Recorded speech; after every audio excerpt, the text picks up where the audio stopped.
Prologue. 6 years ago. The cell around him was pure cement, and the bars were unbreakable. Madden Damari knew the stories of the jails of Crudere. Everyone did. No one escaped, ever. The king's justice was swift for everyone who tried. At first, he paced in the small space allotted to him. He was fortunate enough to have his own cell.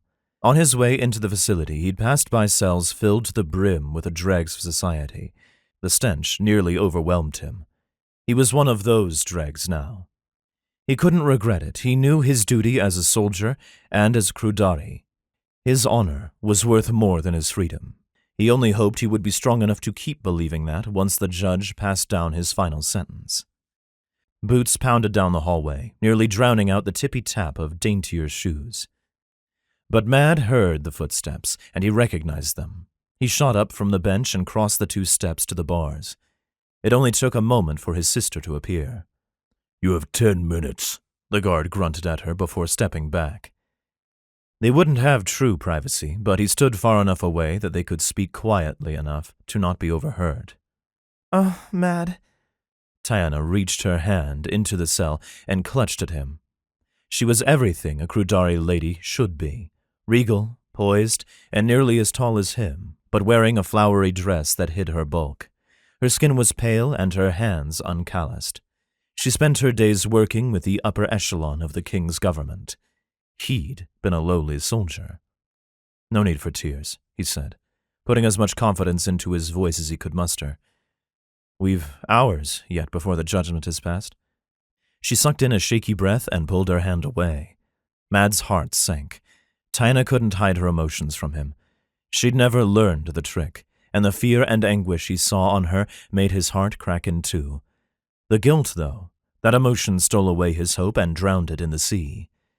Tiana straightened her shoulders and fixed her expression. He'd seen soldiers look softer before charging into battle.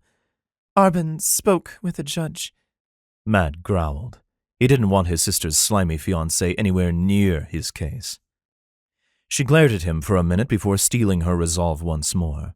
"He pulled as many strings as he could. Execution was strongly considered, but you're not to be killed." "Exile?" His heart sank, and he pulled at the energy that ran through Crudere.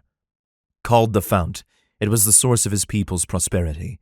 Energy ran through the planet, and all Crudari could access it. It made them stronger, faster, and sharper than anyone else. And being separated from that power was supposed to be a fate worse than death. Tiana nodded. "How long?" He gripped the bar tight and wished he had the strength to bend it, but he could drink the fount dry and the bars wouldn't move an inch. "Indefinite. Arbin can't work miracles." She looked away. It was for the best. She didn't see the way he snarled. It sounded to him as if Arbin had done nothing. Yes, execution had been on the table, but the king didn't like the spectacle. He far preferred to send his problems away. Indefinite exile had always been the most likely outcome. "Have Mother and Father been to see you?" she asked once she collected herself. Not since the trial. The look of utter disgust on his parents' faces should have hurt him, but there was no way to please them. They'd always had a favorite child, and she was standing on the right side of the bars. "I'll speak with them," Tiana promised. "Don't waste your breath." She might need them one day now that he wouldn't be there to protect her. "Listen, about "Time's up," the guard announced, stepping close. "Say your goodbyes." His sister didn't cry, and he was glad. If tears fell from her eyes, he wouldn't have been able to keep his composure. She reached into the cell one more time and clasped his hand. "Stay strong. I'll work every day to get you a pardon. I'll bring you home." The guard led her away, but sent a scowl Mad's way, reminding him that his sister might believe in him, but no one else did. He didn't expect to sleep that night, but there was a funny taste to his evening meal, and he succumbed to darkness not long after. He woke with a gasp and sucked in heavy breaths. His lungs were on fire and his guts felt like they'd been torn out. He writhed on the ground and tried to figure out what was going on. Was he being executed? Had the judge changed his mind? But there was dirt under his fingers rather than hard cement, and when he finally pried his eyes open, he saw a dark night sky studded with stars. Garen. He was on Garen, Crudaire's planet of exiles, and he'd been ripped from the Fount. Matt had heard the stories of what it felt like to lose a connection to the Fount, but he'd never let himself believe it would happen to him. The Crudari had evolved to need the excess energy the Fount provided. Without it, their bodies eventually starved. Or they found other ways to feed. A boot kicked him in the stomach, and Matt realized he wasn't alone. Then a hand clamped on his neck and dragged him to his feet. His attacker was another Crudari, and his eyes seemed to glow red in the pale light. But that must have been a trick of the light. Fresh meat, the exile grinned. Mad risked a look around and saw he and his attacker were alone. He didn't know why he'd been abandoned like this. He was almost certain there was supposed to be some sort of orientation for life on Garen. Instead, he had a trial by fire, and he wasn't about to lose. The Crudari who had him was strong, but Mad was skilled. He kicked him where it hurt and jerked back when his attacker loosened his grip. Mad was groggy, weak, and unarmed, but he wasn't going to die in his first hours on Garen. He refused. He charged his attacker and took him to the ground, letting out all of his frustration with each angry punch. And as his fists unleashed their fury, something happened. His gut-wrenching pain faded. Energy seeped into his bones, and he almost felt whole. He pulled back before he killed the man. He was an exile, but he wasn't a murderer. He heard rowdy men getting closer and clenched his fists. The energy within him was weak, but it was there. It wasn't the Fount, but it meant Garen wasn't a death sentence. It would be if the rowdy crowd found him, though. New guy, over here. A Crudari in dark clothes with his hair tied back beckoned him to the shadows. Mad didn't move. Show yourself. The man stepped into the light. He had a scar on his cheek and blonde hair. He was tall, even for a Crudari.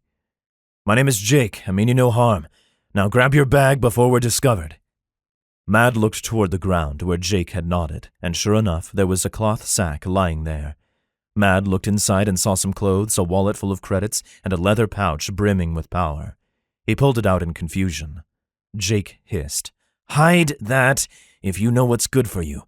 A pitcher is worth more than both our lives in this territory. A pitcher? A fragment of the Fount's power preserved for long travel. It was the only way Crudari could leave their home planet, and even then, the pitchers couldn't preserve power for long. Mad stuffed it back in the bag and slung a strap over his shoulder. He followed Jake away from the scene of his attack. He hoped the exile didn't kill him. But given his welcome on Garen, Mad wasn't sure how long he'd want to survive. Chapter 1. Present Day. Some days Mad dreamed he was back on Crudaire. He'd have dinner with his family to celebrate his newest military promotion. He'd play with his young nephew and show him how to slip into the kitchen and steal cookies when the servants weren't looking. And he'd punch the living shit out of his sister's husband. There was no dreaming today. His fist sank into the hard flesh of his opponent's abdomen, and the man doubled over with a grunt. This wasn't a fight for energy. This was payback. Do it again, and Jaddarel won't send me next time, Mad warned, shoving the man away and taking a step back. They were in the middle of the market in Jaddarel's territory. Orion, the biggest city on Garen, was split up into hundreds of territories ruled by exile kings. There were no laws except what the kings decreed, and surviving one day to another wasn't guaranteed. Oren scuttled back, blue eyes wide and mouth hanging open. I didn't do anything, he protested. It came out in a wheeze. Mad shrugged. He left Oren where he was. The exile was new to Garen. He'd arrived with the last batch of criminals and served in a different territory. Oren was little more than a boy. A few years ago, Mad might have pitied him or tried help, but he wasn't a fool anymore. He had the scars from more than one lesson learned. His energy was low, and he wanted to crawl back to his quarters and sleep for a week. He'd fought in the pit the night before, desperate for the energy winning a fight would give him. He hated the fights, but there was no way to get a picture from Crudaire. If he didn't fight, he'd have to fuck, and he didn't trust a Crudari not to stab him while he slept. Crudari energy was scarce on Garen. They generated it in excess when emotions ran high, which made the fights popular. When Mad entered the pit, he usually won. But everyone had an off night, and to make matters worse, he had to report back to Jezreel. The streets of the market were dusty, making his eyes water. Jezreel's territory was falling into disrepair. The Exile King didn't want to waste labor on rebuilding crumbling roads or constructing new buildings, so the people in the territory had done what they could for 3 years. The roof of Mad's own quarters threatened to collapse any day, and he knew of more than one family that lived in a house without all of its walls. There was no love for Jezreel in his territory, but he was a jealous king, and he didn't let his people leave, especially not his soldiers. Mad passed a market stall and paused when he saw the flyer posted on the flaking wood. There was a picture of a young man with dark hair and a cheerful smile. Fugitive, wanted by the king. If discovered, delivered to the green zone. Reward considered. He'd seen dozens of flyers like that in his 6 years on the planet and ignored most of them. Garen was a land of exiles, and no honest Crudari would choose to land there. But Crudari weren't the only people on the planet. The city was made up of beings from all across space, and more than a few fugitives. Outside the green zone, which was controlled by the Crudari king, Garen was a lawless place, and fugitives from nearby systems and the especially desperate from Crudare tested their luck in its narrow alleys. Reward considered. Those 2 words echoed in Mad's head, and he tore the flyer from the post and folded it up before stuffing it in his pocket. Every year the king pardoned some exiles on Garen. There was no specific number or reason. But perhaps returning a fugitive might earn Mad the favor he needed to return home. His nephew was nearly 2 years old now. He'd missed his birth, not to mention his sister's wedding to Arban. His family survived without him, but he wanted back in. A ship zoomed overhead, its engines loud enough to make Mad wince and remind him that a pardon wasn't his only way off of Garen. The guards did little to stop exiles from leaving for other planets. But those who chose to leave could never be pardoned. They were as good as dead to everyone back home. Mad had to put thoughts of a pardon and home out of his mind as he approached Jezreel's palace. This building wasn't in disrepair. The walls outside gleamed, and colored glass covered the narrow windows in swirls of red, purple, and blue. The entry was a stone archway with door made of solid metal, as thick and tall as 2 men. It was wide enough to let 4 Crudari warriors brimming with armor and weapons walk in side by side, and inside the palace was even grander.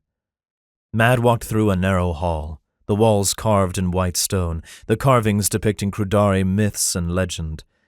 The hall was easily defensible. No army could storm Jezreel's fortress without being picked off in this passageway. Mad nodded to the 2 guards standing at their posts. More could be called at a moment's notice. Jezreel kept strong fighters on hand at all hours. It was all for show. No one would use an army to take out an exile king. If Jezreel ever fell, it would be in a one-on-one challenge against one of his men. It was how he'd claimed his throne 3 years before. Mad wished that random lieutenant luck. He had no wish to rule. The throne room was grand, with large windows swirling with that same colored glass. They looked out into the courtyard in the middle of the palace, and the air was sweet and perfumed. Jezreel sat on his throne and spoke with 2 of his trusted advisors.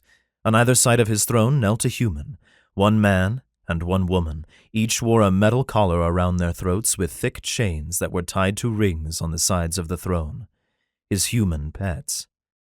Crudari could take energy from a lot of aliens, and humans were some of the best. They brimmed with energy at all moments and barely noticed when it was gone, their bodies quickly making up for the deficit. Jezreel didn't look like a tyrant. He would have been at home among the Crudare Senate back home. He'd been born into one of the old families, and his accent spoke of it. He was high-born and educated and loved to make others bleed. No one knew why he'd been exiled. He'd been on the planet for a decade when Mad had arrived, and he'd slowly worked his way up to becoming an exile king. Mad would never have chosen to work for Jadderel, but now he didn't have a choice. He was determined to keep his head down and do what he needed to do to either earn his pardon or move to another territory. At the moment, both options felt equally insurmountable. Jadderel brimmed with power. He sucked it down from his humans without a care for their health. Humans had a lot to give, but even they had their limits. Jadderel was the only man Mad had heard of sucking a human dry of their energy. The pets looked healthy enough for now. Mad's hands itched to unchain them, but he forced himself to look away. Trying would get him beaten or killed, and the humans might be punished, even though they were innocent of any scheming. "Madden Damari!" Jadderel's voice boomed across the throne room, gregarious and welcoming. He waved him forward with a broad smile. "What news have you brought me?" Mad bowed swiftly and rose again. Jadderel liked when the formalities were observed, but he hated too much deference. So far, Mad walked the line, but he'd seen others beaten for not bowing long enough and for bowing too long. "I simply came to report that the message has been delivered to Orin. He was on his way out of the territory when I last saw him." That was mostly true. The man had been facing towards the road that would lead him out of the territory. If he was smart, he was already gone. If he wasn't, Mad didn't want responsibility for him. Jadderel nodded. "Always nice when a boy can see reason. Thank you for acting so swiftly." Mad accepted the thanks with a nod. "Is there anything else I can do for you, sir?" He didn't want to be there a moment longer than he had to be. He was lucky to have caught his king in a good mood, and he didn't want it to shift. "Yes," said the Exile king. Mad didn't wince, but he swore internally. "I have not seen your friend Jake in several weeks. Is he dead?" The question would have been callous on another planet, but people died fast and easy on Garen. "He was alive a few days ago when I last saw him." Jake hated all the Exile kings equally. He lived off the edge of Jadderel's territory and was technically his subject, but he did his best to stay out of everything. Jadderel didn't like that, and today he was tugging on the leash. "Tell him to come see me," the king commanded. "I miss his captivating wit." The advisors laughed, and Mad forced himself to smile. If Jake wasn't careful, Jadderel would cut out his tongue. They both needed to get off of Garen. "Of course, sir. I shall seek him out and give him your invitation. I suspect he's gone hunting in the Outlands. He's likely to be back in his quarters by the turn of the moon. Would you like me to seek him out before then?" Mad held perfectly still and spoke in a tone he'd once reserved for his father. He didn't want to think of the similarities between his sire and Jadderel. "Let him hunt. Just see that he reports in to pay his respects. That's all." Mad bowed again and backed out of the room before Jadderel could change his mind. Then he turned and headed towards the edge of the territory where Jake kept his quarters. He had the feeling that Jadderel was up to something, and he had to warn his friend. He looked up at the sky and sent a prayer to the stars. He wanted his home, but if the stars were listening, they didn't respond. Chapter 2. The ship landed roughly, and Kenzie Fletcher clutched the hard edge of her seat and sent up a prayer that she survived. She hadn't been to church in the better part of a decade, and even then she hadn't been paying attention. But the ship came to a stop with her still breathing, so maybe someone up there had her back. She ran her tongue over the strange bumps on her palate. She'd been fitted with one of the best translators on the planet back when she was doing security on Earth Colony 3. But even after nearly 7 years, it still felt a little strange when she remembered the implant was in her mouth. There weren't many humans on this transport. She was a long way from home, and the territory's humans liked to prowl. But that didn't matter. She wasn't looking for an entire settlement of humans. She only needed to find one. She slung her bag over her shoulder and joined the crowd of people getting off the ship. Garen was a weird place. It was a land full of criminals, but also welcomed newcomers from across the stars with few questions. It was the kind of place someone could get lost and make a new life for themselves, if they knew how to use a knife. Kenzie's favorite dagger was in a sheath on her thigh. She had throwing knives on her belt and a baton in another sheath on her thigh, and her bag carried more weapons than clothes. 3 planets back, one of her contacts had asked her why she didn't use a blaster, and Kenzie had shown her the scars on her left arm that came when a malfunctioning blaster nearly killed her back on Earth Call 3. There was no customs post on Garen, and no immigration checkpoint. Kenzie hated to think of the things people could smuggle in, but the planet had been functioning like this for hundreds of years. It wasn't her place to question things.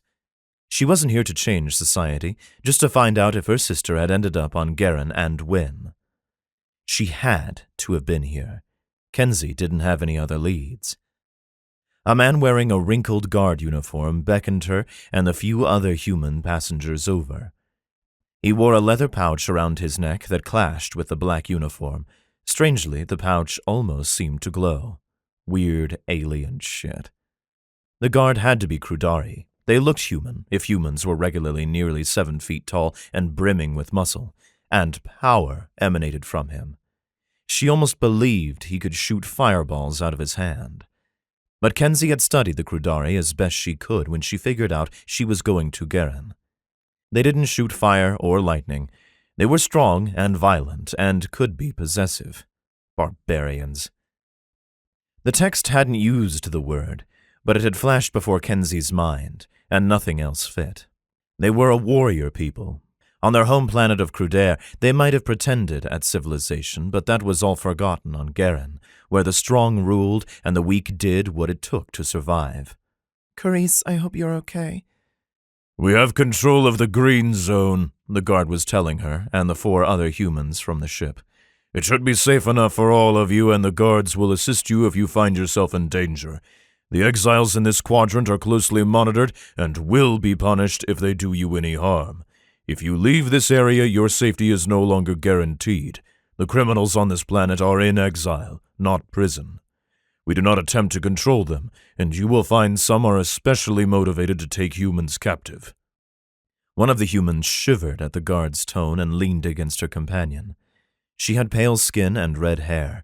Her companion put an arm around her and clutched her tight to him. Beside them, there were 2 young women, who still looked like teenagers. The taller one had light brown skin and straight black hair, and had as many visible weapons as Kenzie, while the smaller, frailer one, with dark brown skin and short curly hair, reminded Kenzie of Carice. This girl had a protector. But did her sister even know she was coming? "Why do they want us?" the man with his arm around his companion asked. The guard absently ran his hand over the pouch. "They will steal your vital energy. Humans brim with it more than other species." Vital energy? The redhead asked. "It's nothing you can control," the guard continued, "but it is something Crudari need to function on Garen. He stroked his pouch again. "It doesn't matter. You simply must know that you'll be hunted by the worst of the worst outside of this safe area. Don't leave." He turned and abandoned them on the landing pad. The 2 girls glared after the guard, while the 2 adults followed in his footsteps after a minute, as if he could lead them to safety. For a moment, Kenzie wondered if she should offer to help the girls. They were children, and this was a dangerous place. But the taller girl stared at her, her eyes daring Kenzie to say something. Even if they needed help, they wouldn't take it. She gave the girl a warrior's nod and headed toward the large building she assumed was the launch terminal. She was starving, and there was sure to be some kind of food inside. Meal eaten, she left the launch port and wandered around the green zone for a while.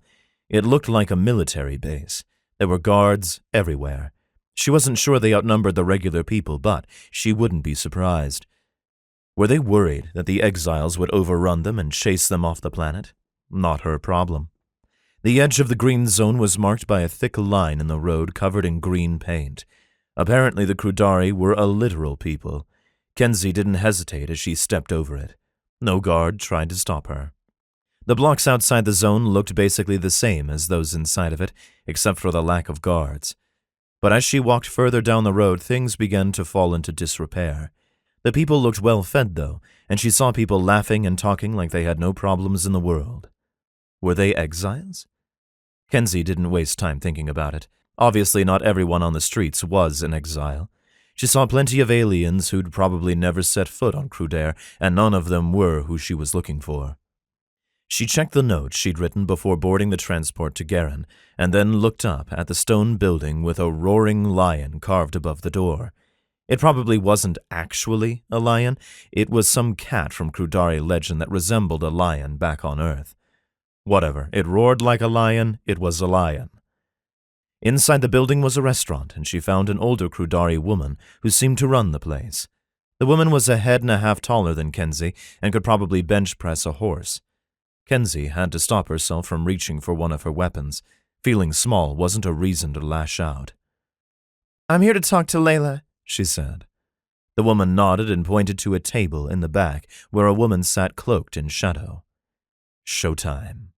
Kenzie was a little shocked to see Layla was human, or at least she looked human. Plenty of alien species looked vaguely human or could shapeshift to impersonate them. Kenzie didn't ask if Layla was showing her true form. It seemed rude. Layla was maybe 30 with curly brown hair, beige skin, and a dark green bodysuit that clung to her curves and would have made Kenzie look twice if she swung that way. Her blue eyes were cold. She was a killer. Kenzie didn't see weapons, but that meant nothing. Layla had chosen this spot.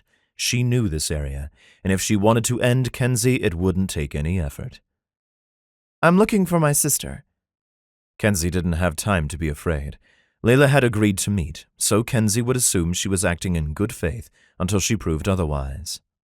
"So I've heard." Layla waved at the Crudari woman Kenzie had seen earlier. "Would you like tea?" Layla asked Kenzie. There was a kind of rhythm to these meetings, no matter the planet, so Kenzie nodded. If she tried to rush Layla, she'd get nowhere. "2 teas, Ifan, and we'll take some snacks, thank you." Ifan nodded and left them alone. "Did you have any trouble finding this place?" Layla asked. "Were you followed?" She said it gently, but there was a threat laced in those words. "No trouble at all. I was careful coming here and I didn't see a tail. No one knows who I am, and if they follow me, it wasn't because I was meeting you." Ifan came back and placed the drinks and a plate of fruit, cheese, and bread with a red dipping sauce on the table. Kenzie nodded her thanks. She waited for Layla to grab the tea before reaching for her own and sipping. Sweet. She drank more. It was good. Layla grinned. "Did some do-gooder guard give you a warning about the scary Exile territory? Were you told they eat us out here?" Us. Layla was human. Kenzie shrugged and reached for a slice of cheese. "What's this about vital energy?" she asked between bites. Her father would have slapped her for her bad manners. She took another bite to spite his memory. "You know the legends of vampires from Earth?" Layla asked, like it wasn't a hugely popular myth. Kenzie nodded. This deep into space, there was no guarantee that a human was directly from Earth. There were settlements dotted across the stars, some of them made up refugees who'd been abducted over the years, others made up of descendants of space explorers. "Yes, I've heard of them. You're saying Crudari drink our blood and live forever?" Nothing in the literature had suggested that. But Layla waved a hand in dismissal. "Not quite. There might be bloodshed involved, but it's not necessary. Apparently back home, they're all connected to this massive source of power that's generated by their planet. They can carry the power in these little leather packs, but they don't last for long. All the guards have them, and they guard the shipments of those things better than they'd guard the king if he ever dared to appear here. But apparently fighting generates a power kind of similar to it, so the Crudari love to fight amongst themselves. Pit fights are a big form of entertainment, and humans are also brimming with energy. Luckily, most of the Crudari find it distasteful to feed off of unwilling humans, but some of them will hunt you down, put a chain around your neck, and drain you dry." Kenzie didn't mean to, but her hand rose to her throat and felt the bare skin there. Was that what had happened to Carice? "How long does it take to drain a human?" Layla shrugged. "If they're careful, taking energy won't kill someone, but if they insist on constantly feeding day after day and so on, never giving the human a chance to recover, the human will last a few months. A few years if they're very strong or regenerate their energy quickly." Layla reached down and pulled out a photograph that she placed on the table between them. Pictured was a Crudari man who kind of looked like a politician, middle-aged, smiling, and slimy. This is Jadorel. He's an Exile king 2 territories east of here. Exile king? Another thing not mentioned in the literature. The gods hate the term, so they don't tell you about it, Layla explained. There are hundreds of territories in the city of Orion. Almost all of them are ruled by Exile kings. There are a few that are ruled by egalitarian councils, but that's a whole other thing. Jadorel has a large territory, and he's known to keep humans for their energy. According to my sources, he purchased new humans 3 weeks ago, and here... She pulled out another picture. Carice. Kenzie wanted to snap the picture up and hold it tight. Instead, she forced herself to keep still and look. The 2 years since her abduction had weighed heavy on Carice. There were dark circles and the beginnings of wrinkles under her eyes. Her hair was cropped short, as if whoever had kept her couldn't be bothered to deal with curly hair. Her brown skin was sallow, and her face was as blank as an automaton's. Kenzie couldn't see her eyes, and she feared the spark of life had gone out of them. Carice was a gentlewoman. She wasn't hard like Kenzie, and the torture she had endured might have broken her. But she was alive, and as long as she was alive, Kenzie could find her and get her the help she needed. This was taken outside of a known slave auction site. I couldn't confirm if your sister was sold to someone, but Jadorel was there that day. He's your best hope. Layla took both photos off the table, and Kenzie was left looking at the blank spot where her sister's image should have been. Any advice on approaching Jadorel? Kenzie asked. She ate more of the cheese. Food wasn't always plentiful, and she ate when she could. Don't. Layla's face grew serious. He's powerful and cruel. And do some more investigation to see whether or not he even has Carice before you risk it. She stared at Kenzie for several seconds and sighed. But since you're not going to do that, he respects power, as long as it doesn't directly challenge him. Don't show weakness. Kenzie could have figured that out on her own. Their business concluded, Layla took off. Kenzie took the bread and fruit, wrapped it in a napkin, and shoved it in her bag. Her credits were running low, and she wasn't about to let food go to waste. Then she headed east. After 20 minutes of walking, a sign announced she was entering Jadorel's territory. How convenient. If she thought the other territories were in disrepair, they had nothing on Jadorel's. There were no laughing people in the streets here. They kept their heads down and moved swiftly between buildings that looked like they might be blown over with one strong wind. She hated him already, but she had to find him. After a few more minutes of walking, she realized she was being followed, and a minute later she realized she wasn't just being followed, she was being herded. If only she had realized that before she turned into an alley that terminated in a dead end. Kenzie turned around just in time to see 3 Crudari block off the entrance. The one in the middle leered. "I saw her first, boys. I have first claim." Kenzie reached for her baton as the men charged. Chapter 3. Mad trudged to the edge of the territory. The city of Orion weaved in and out of the natural fixtures of Garin, and there were places in the city that looked like wild wastelands. Walk across them, and a man was back in the city in less than an hour. One of those wastelands bordered Jadorel's territory. In theory, it belonged to Jadorel, but not even the jealous Exile king took time to patrol it closely. Every month or so he rounded up strangers seeking asylum there and kicked them out or forced them into his territory, depending on his mood. And for some reason, Jake had decided it was a nice place to live. This wilderness was dotted with hills and caves. A man could hide forever in the cave system, and more than a few exiles had unexpectedly met their end in there after getting lost. Perhaps Jake wanted to forget civilization altogether, and this was his best option. Matt had asked him once, a long time ago, but his friend had clammed up. Matt hadn't tried to ask again. He found the entrance to Jake's cave, cleverly disguised by some vines. He brushed the vines aside and tested the hidden door. locked. But Mad was keyed to Jake's door, and he placed his palm on the sensor and waited a second until it unlocked. Theoretically, all of the caves were connected, but Jake was isolated by fallen rocks that blocked off access to the rest of the cave system and gave him a nice-sized room to call home. It was dim, lit only by lights Jake had installed that were on a motion sensor. It had been dark before Mad walked in. "Are you home, Jake? I come in peace." Jake had been on Garen for so long that sometimes he surrendered to the urge to fight, and nothing could stop him from attacking. Mad had long ago learned that announcing his presence, even when he thought the room was empty, was safer than walking around silently. Jake didn't answer back, but there was evidence he'd been home recently. He had a bed in the corner, and the blankets were rumpled. There was also a blanket thrown haphazardly along the back of his couch.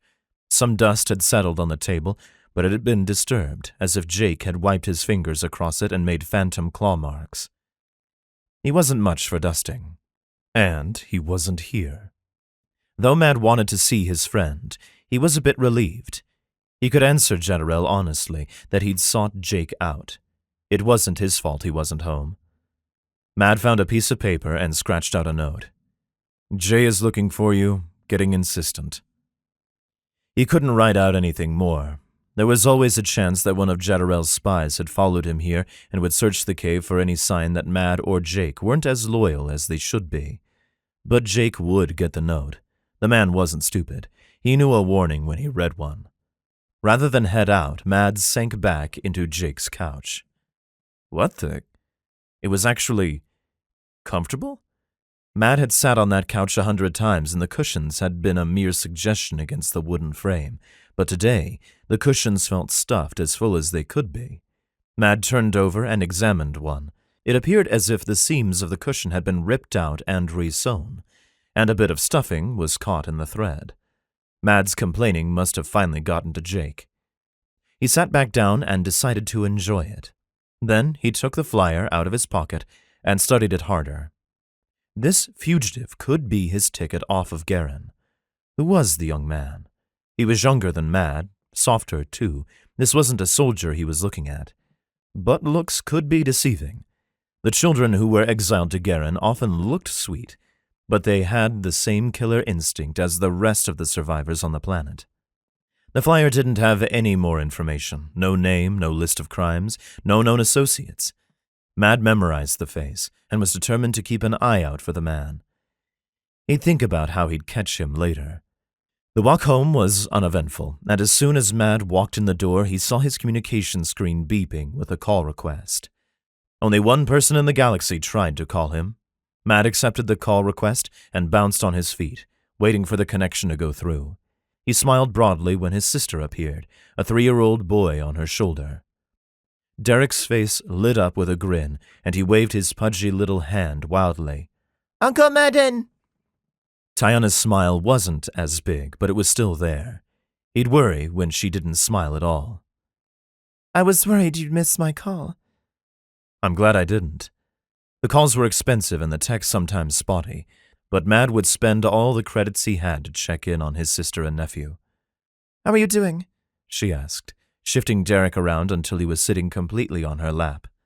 The boy picked up a toy after a moment and started playing with it, ignoring the screen. It made Mad's heart light to see him. He'd never held the child. Unless he was pardoned, he never would. The flyer burned a hole in his pocket. He needed to find a way home. I'm all right. He did his best to keep the worst of it from Tiana. She didn't need to waste her time worrying about him when there was little she could do. Her calls and infrequent care packages were more than he could hope for. "I read an article about conditions on Garen. Is it true? A starstorm killed 30 people? She was aghast. Mad shrugged. A starstorm was the least of his worries. I don't know. I haven't heard about that. She looked away from the screen for a moment and made a face.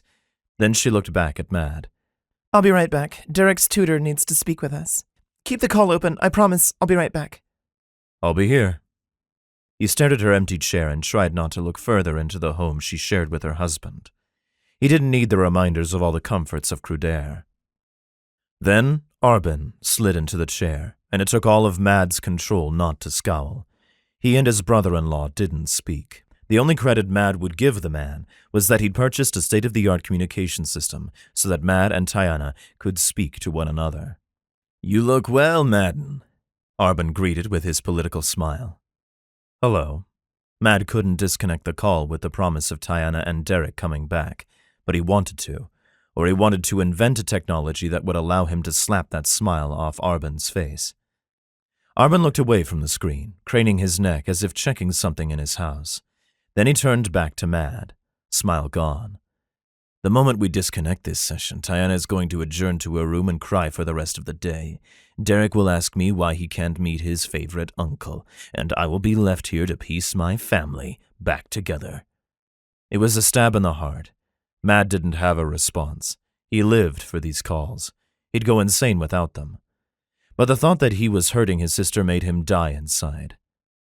"Speak clearly. You know I don't play your games." Arbin scowled, but the expression was gone as quickly as it came.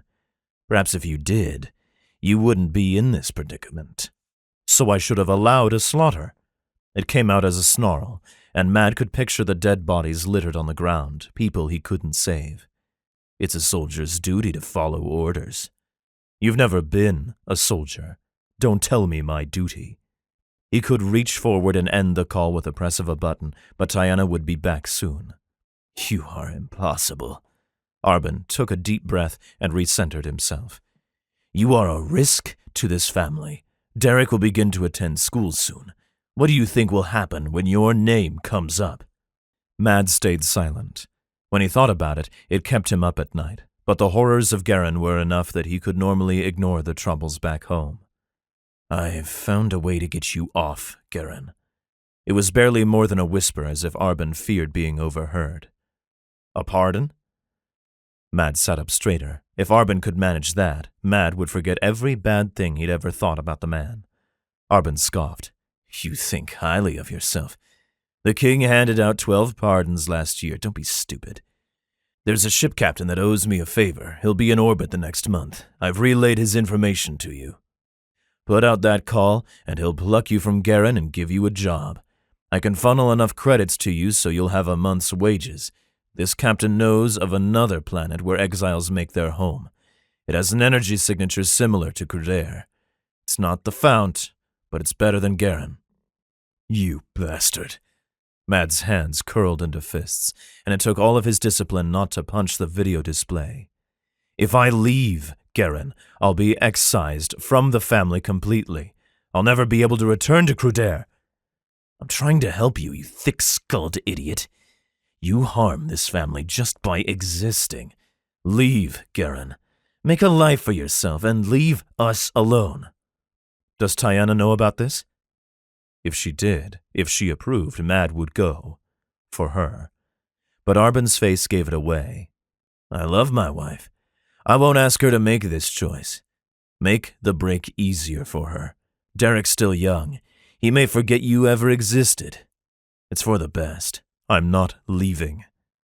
Not while there was any hope he might be reunited with his family one day.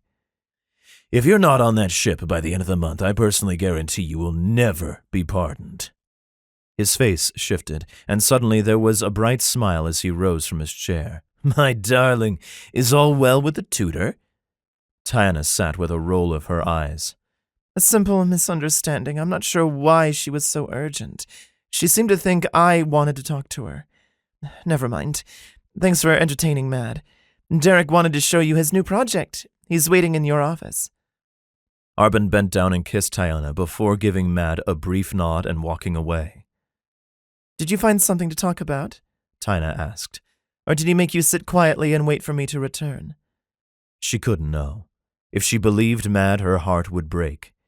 And if she thought he was lying, Mad couldn't risk it. "You know me and Arbin. We always manage to say something." Tiana laughed. "I wish you could come home. I think you'd like him better these days. He's half civilized." Mad faked a smile. "I wish I was there." Chapter 4. Kenzie's baton was covered in blood, and her side was bruised. None of the Crudari had gotten close enough to take her out, but it had been a near thing. She felt so damn small here. Why did these assholes need to be 7 feet tall? Hands clapped behind her, a mocking, singular beat of 2 palms slapping together. She turned and saw 5 more Crudari blocking the path. These men were different than the wannabes who'd cornered her. They wore dark uniforms that looked to be made of leather and carried well-crafted weapons. Soldiers of the Exile king, she was sure of it. Kenzie rolled her wrist, making a big circle with a baton. Taking out the wannabes had been harder than she expected. She didn't think she could win against trained soldiers. When in doubt, fake it. She wiped the blood off her baton and gave the men a flourishing bow. Thank you. I do love it when a performance is appreciated. The head soldier stopped clapping. You're new here. Fresh off the boat. She couldn't look away from him. He and his men effectively blocked off her only escape route, unless she could find a way to scale the buildings behind her. They weren't that tall, but she was still only human. Boat? The man asked.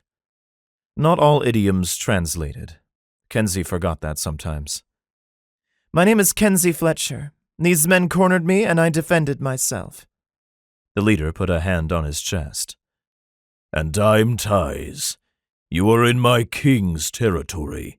He loves to meet his people. Will you accept his invitation? Invitation? Ha! Like Kenzie had a choice. Her only choice was whether she'd walk there on her own 2 feet, or if Ties would drag her in chains. I was told this is King Jaddarel's territory. Ties nodded in confirmation. We are not far from his palace. Jaddarel was her only lead on Carice. This wasn't the optimal way to meet the man. Kenzie had the sinking suspicion she was about to end up in one of his cells, but her back was very literally to a wall. She wasn't dead yet. This was her chance to find Carice. She hadn't had a lead this hot in over a year. I would be honored to accept his invitation.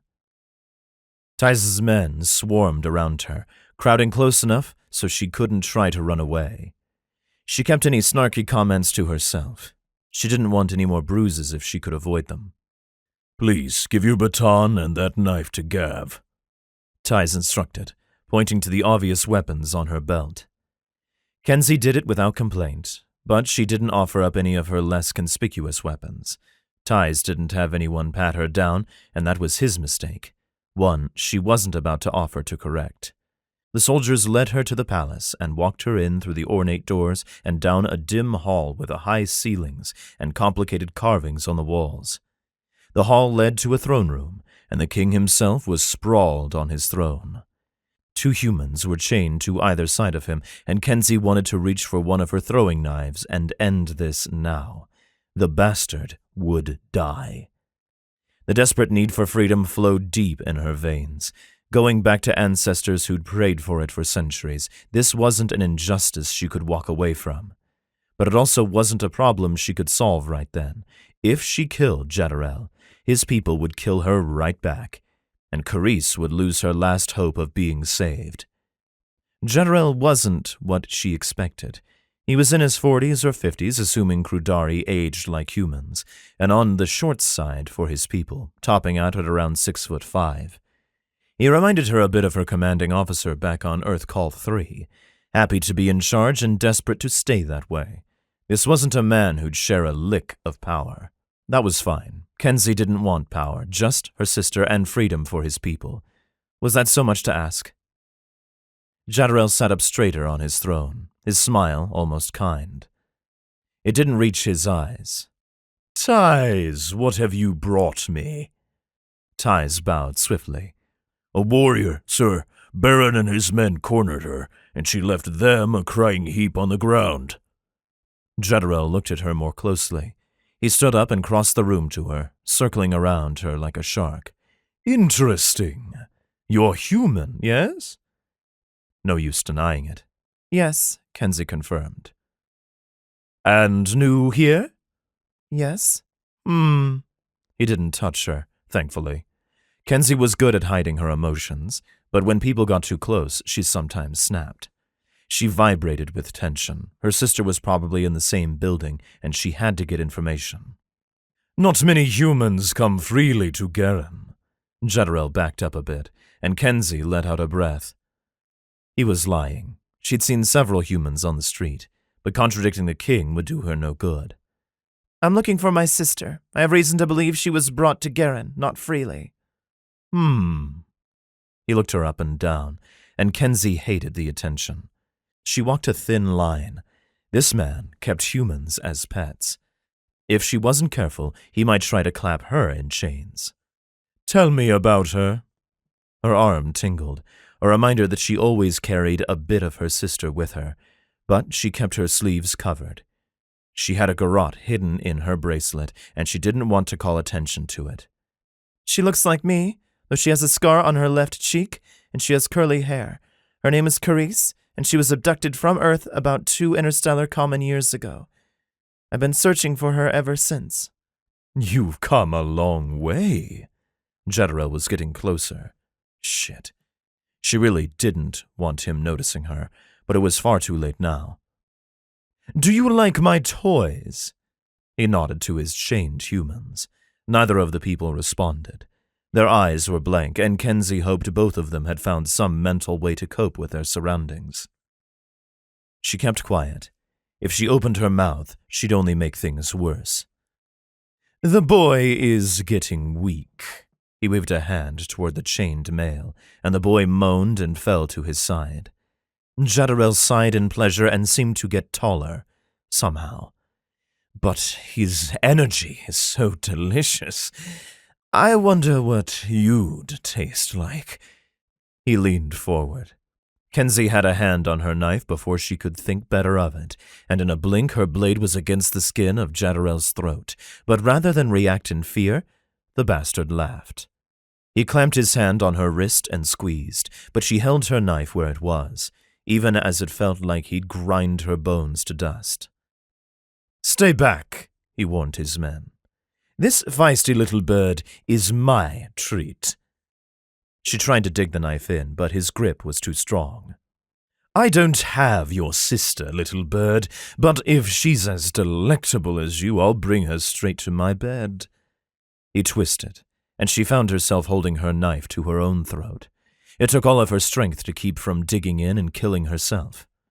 Jezreel nipped at her ear, tugging on the cartilage until it hurt, and then he shoved her to the ground and kicked her in the stomach. Kenzie grunted. There was blood on her neck, and her ribs might have been bruised. She wasn't sure. But she got to her feet. Jezreel tipped his head back and laughed again. I haven't seen a person as brave as you in an age. I want to see you in the pit. Win the night, and you'll walk away free. The pit. That sounded great. Just what Kenzie needed when she was already bleeding. Just survive until tomorrow, she told herself. 1 day at a time. Chapter 5. Mad hated the pit, but he couldn't stop himself from going every week. Sometimes he fought, other nights he stood at the edge and observed the carnage. Pit fights were a huge source of income for Jezreel's territory.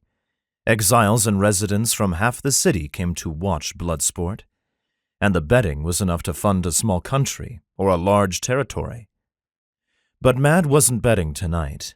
The call with Arbin had him angry enough that he wanted to dive into the pit himself and burn off the hate until he felt like himself again. He didn't, though.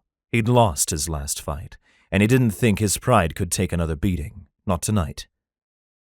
He heard Tize's braying laughter and edged away. Jezreel came to all the fights and often switched up matches at the last moment, especially when he was angry and wanted to punish a fighter, or throw one of his subjects into the pit. Mad didn't move fast enough. Tize spotted him and waved him over. Ignoring it might anger the man, and the risk wasn't worth it. Jezreel wasn't upset with him right now, so Mad would be on his best behavior. If you move quick, you can pay your respects before the rush, Tize told him, nodding up the stairs to where Jezreel sat in a private box. Mad didn't remind the man that he'd paid his respects earlier in the day. Instead, he trudged up the stairs. Jezreel looked positively giddy. "Mad, take a seat. I didn't expect to see you here." Mad sat. What choice did he have? "I came to watch the fights." Of course. This next one will be worth the cost of admission, I hope, or it will be over before it begins. A pity, really." He spoke fast, one word tripping over the next, and Mad wondered if he'd taken some kind of stimulant. Drugs were easy to come by on Garen, and Jezreel was known to dabble. "Who's fighting?" Despite himself, he was intrigued. "Some newcomer human who thinks she's tough. She pulled a knife on me in my own throne room." He laughed. "It takes guts. I probably should have killed her." He shrugged. "I want to see her fight. Tize says she took down Baron and his crew. I thought I'd give Baron a chance for revenge. It'll be a shame to watch her die, but if she survives, oh, the fucking she'll give me." He leered down at the pit. Mad looked away to keep from scowling. Any camaraderie he might have felt dissolved in an instant. His eyes snagged on the human and he froze. The good thing about Jezreel's box was that they were right at the edge of the pit and could see better than at any place in the crowd. He was only a dozen or so feet away from the human, and he got a good look at her. There was something about her that made him want to call her to him, to stand in front of her and shield her from harm. She radiated confidence, her hand gripping a long knife and a relaxed look on her face.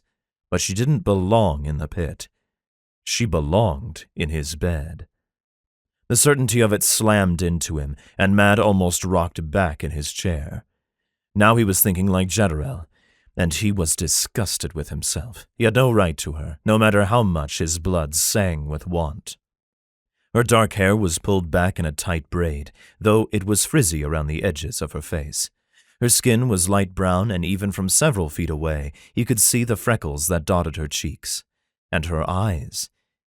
He shouldn't have been able to see the green of her eyes, but they stabbed into him. What would she look like while she was riding his cock? He had to get himself under control. Attraction like this, desperate need, had never slammed into him before. Sure, he'd admired plenty of women, but none had ever tempted him to jump into the pit and steal them away before they could come to harm. He watched the way she held her knife and had to admire it. She was sure of herself, her grip steady and her feet light. Compared to him, she was tiny, a short little human he could pick up and swing around like she was nothing. But judging by the way she held the knife, she'd never let him get away with it. Still, he had to try. She was muscular under her tight clothes, the swell of her breasts and hips a suggestion under leathers rather than a temptation. Would she let him unwrap her and discover the secrets of her flesh? Was this how Jezreel felt? Cold disgust washed over him, and Mad forced his gaze to Baron, who was leaning against the cage surrounding the pit and tossing a bat from hand to hand, a smug smile on his face. He was ready for revenge. "What's her name?" Mad asked. He shouldn't show interest. Jezreel would hurt her just to show him who was boss. But Mad had to know. "Kenzie, how do you think the fight will go?" He must not have heard the desire in Mad's voice, or maybe this time he didn't care. Mad swallowed and looked back. Kenzie tested the sand of the pit, letting it run through her fingers. Then she looked up and around at the crowd she was fighting for. She looked straight at him, and their eyes locked for a moment. Then she looked away. Mad tried not to feel the loss. Baron was still leaning against the wall and grinning. He stared at Kenzie like she was a rat that needed to be taught a lesson. "The human will win," Mad said. She had to win. Baron didn't like to let his opponents leave the pit alive. "But I doubt she'll kill Baron unless she has to." Jezreel leaned forward and studied the pit. "Care to wager on that?" "You know I play safe with my credits." He didn't want to bet, especially not against Jezreel. The Exile King would honor a victory, but he'd be sure to wager something Mad couldn't afford to lose. "You're not any fun." But Jezreel let the matter drop. Mad wanted to leave, but he hadn't been dismissed. After a while, Jezreel seemed to have forgotten all about him, and Mad might have gotten away with sneaking off, but then the match began, and Mad forgot all about leaving. The only better seat in the house was in the pit, and Mad wanted to watch the fight. All of Baron's smug confidence transformed into focus the moment the gong sounded and the fight began. He burst from his spot and came at Kenzie in a whirl of speed, his bat flying at her almost too fast to see. She rolled out of the way and Baron missed her by an inch. The crowd gasped. This fight was going to go longer than anyone expected. The odds were long on Kenzie, and Mad almost wished he'd taken the bet, but thoughts of credits dissolved when he leaned forward and got lost in the spectacle before him. Kenzie drew first blood, her knife kissing Baron's forearm and cutting through the leather. The man roared in pain and swung his bat wildly. Kenzie cut him again. She wasn't afraid to get close. Baron liked using his bat, and Mad had felt the brunt of it during his time in the pit, but the bat wasn't much use when an opponent was inches from you. Despite being a foot shorter than him and far less muscular, Kenzie wasn't afraid to stay in his space and ruthlessly cut at him. She couldn't get in any shots powerful enough to end him, but eventually he'd tire. Did Baron know the danger he was in? The Crudari finally switched tactics and pulled his bat in and thrust it out like a spear, sending Kenzie flying backward. Mad was up and out of his seat, eyes tracking her wildly. This couldn't be the end. She couldn't die like this. He put his hand on the axe he carried on his back, ready to pull it out and join the fight. But Jadorel was right next to him, and diving into the pit would be suicide. He forced himself to sit back down. Baron swung his bat carelessly as he moved in to finish the human off, but it made him slow, and Kenzie scrambled to her feet before he could do more damage. She said something that Mad couldn't hear, and Baron screamed and charged. Kenzie laughed. The sound rang out through the arena and went straight to his cock. She was a warrior, and he wanted to feel her under him, over him, around him. He just wanted her. But he needed her to survive this fight. Baron got close and Kenzie rolled again, coming up behind him. She hooked a leg on his side and clamped on his back, her knife pressed hard against his throat. It would take no effort on her part to end it. Instead, she whispered something into Baron's ear. Baron was frozen. If he threw her off, he risked having his throat cut. He was stronger, but she had the superior position. They stood like that for several seconds until Baron cast his bat to the ground, holding his hands up high and clasping them together in a sign of surrender. The gong ending the match sounded, and Kenzie let him go. Jadorel leaned back in his chair, an assessing look on his face. "She shows weakness." Mad kept silent. Mercy wasn't a weakness. And if Jadorel didn't see the skill it took not to kill Baron, he was a fool. "You enjoyed the fight," Jadorel continued. "Go and greet her. I'll have my taste of her soon enough. Don't let her get away." Jadorel wanted to keep her. Maybe not as one of his pets, but as someone he owned. Mad needed to warn her. He couldn't escape Jadorel's control, but he wouldn't stoop to handing innocence over. He hurried down to the pit. He needed to meet the human. Chapter 6. The pit wasn't the worst place she'd ever fought, especially when a med tech came over and injected her with something that made the pain in her ribs fade to nothingness before slathering a cream over her and telling her she'd be fine by morning. Whatever was in the cream made her skin tingle, but the injection didn't make her loopy, so Kenzie was calling that a win. Her heart still raced and she was giddy from the fight. She'd known she would win. A person couldn't walk into a potential death match with anything but the utmost confidence in victory. Even better, she hadn't needed to kill anyone. Kenzie knew how to use her blade to end a life, but she'd seen enough death. She didn't want to deal it, not even to an asshole who attacked her earlier that day. But even with the giddiness still riding high, she knew she had to find a way out of the fighters' quarters. Already some of the pit fighters were eyeing her as a potential threat, and she didn't want to deal with that. She wasn't sure how challenges were supposed to work, and she didn't want to find out. And Jadorel was likely to come looking for her, or rather, he'd send a flunky. She could fight off flunkies, but it was always safer to flee than fight. And what about Carice? Kenzie had spent the entire time since leaving Jadorel's palace wondering if the Exile King had lied about purchasing her sister. At the time, he'd seemed taunting and truthful, but he kept humans in bondage. She had to find a way into his palace and check, and if she could find a way to free all those he'd enslaved, all the better. They deserved to be free, and he deserved payback for throwing her into the pit. Kenzie needed to get out of there and find a place to rest for now. Nights weren't long on Garen, but she was tired. She ducked out of the fighters' quarters and into the hallway that led to the arena and the exit. There was a distant roar of the crowd cheering on another fight, and the hallway was deserted, except for one Crudari coming her way. Kenzie couldn't move. She stared at him, and her body was on fire. It was the adrenaline from the fight and the avalanche of anxiety from the last few days that rooted her in place.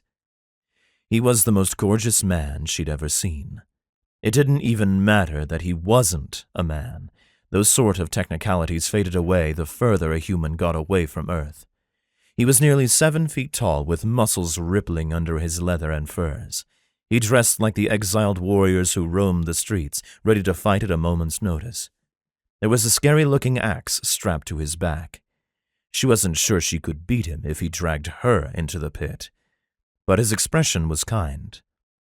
As he got closer, she caught sight of gray eyes and wanted to lose herself in them. His nose had a hump in it, like it had been broken at least once. And there was a scar through one eyebrow. He kept his hair cropped short on the sides, but it was longer on the top and swooped to the right, drawing even more attention to that eyebrow scar, pointing like an arrow. And when he spotted her, his face blossomed into a smile, and Kenzie's heart threatened to explode. One word, and she'd follow wherever he led. After years of traipsing across the galaxy, it was like looking at her home, one she hadn't known she'd been searching for. She wanted to wrap her arms around him and let go, let him take the load and beg for his help. Fuck, she was going crazy. She'd heard of planets where aliens exuded hormones that could make a woman lose her mind, but not here, not on Garen. Certainly it had been too long since she'd taken anyone to bed. Could she take him? Between her thighs? Certainly. On the battlefield? Not without a lot of planning. He closed the distance between them and stood close. Too close. She could smell his scent, masculine and leathery, with a hint of soap. This was a warrior who knew how to keep clean. That was always a plus. She wanted to reach out and touch him. She wanted to grab the leather strap crossing his chest and use it to drag him into a private corner and have her way with him. God, it would be fun. She wanted to kiss him almost more than her next breath. Kenzie didn't know what had come over her, and she couldn't fight it, not when he was looking at her like she was something precious. "I saw your fight," he said. Voice nice and low, perfect for filthy promises. "Baron is lucky." He'd noticed that. Perhaps Kenzie should have been worried. Instead, she smiled. "That's twice today I've kicked his ass." Bragging, sure, but she'd earned it. The man laughed. He'll want payback. "He knows if he comes at me a third time, I'll end him." That had been her promise while she held her knife to his throat and his life in her hands. Whether he'd keep away from her remained to be seen. "I'm mad." A name, not the emotion. "Kenzie." He had to already know, as it had been announced before the fight. Kenzie. He tasted her name, and it was sweet on his lips. She wanted him whispering it to her in private. "I need to get out of here." She wasn't about to look a gift warrior in the mouth. Mad didn't seem eager to drag her to Jadderel, and he could get her past the guards that were bound to be posted at the exit. As for what she'd do with him after that, well, she'd figure it out later. He took her hand and it dwarfed hers, but instead of a threat, it made Kenzie feel safe. She followed him down the hall and watched as he had a private word with the 2 huge Crudari guarding the exit. Getting past them on her own would have been difficult. They let her and Mad pass, and then they were free in the warm night air. They'd walked a bit before Mad came to a stop, the roars from the pit barely audible at this distance. "King Jadderel is going to be searching for you," he warned. Not surprising. She'd met petty kings and rulers just like him, and she'd survived every one. She wasn't scared of Jadderel. She'd lost the ability to be scared of anything except failing to find Carice, or learning her sister was dead. Are you planning to take me to him? The thought of you in his bed enrages me. I'd tear down his palace to stop it. They'd exchanged a handful of words. Kenzie couldn't trust Mad. It would be beyond irresponsible to do anything except walk away right that moment. Instead, she tugged on his arm until he moved closer. Why? Do you want to take me yourself? Chapter 7. Kenzie's energy swirled around her, strong enough for any Crudari to be tempted. Mad wanted to back her up against the nearest wall and take her for himself. He'd do it with or without her energy. But they were on the street and anyone could come by. It wasn't safe to be out in Jadderel's territory at night. Do you want to take me yourself? The words echoed in his head. He still had Kenzie's hand in his. His quarters were only a minute away. He could take her to his bed and keep her there for as long as she would stay. Forever, if he had any say in the matter.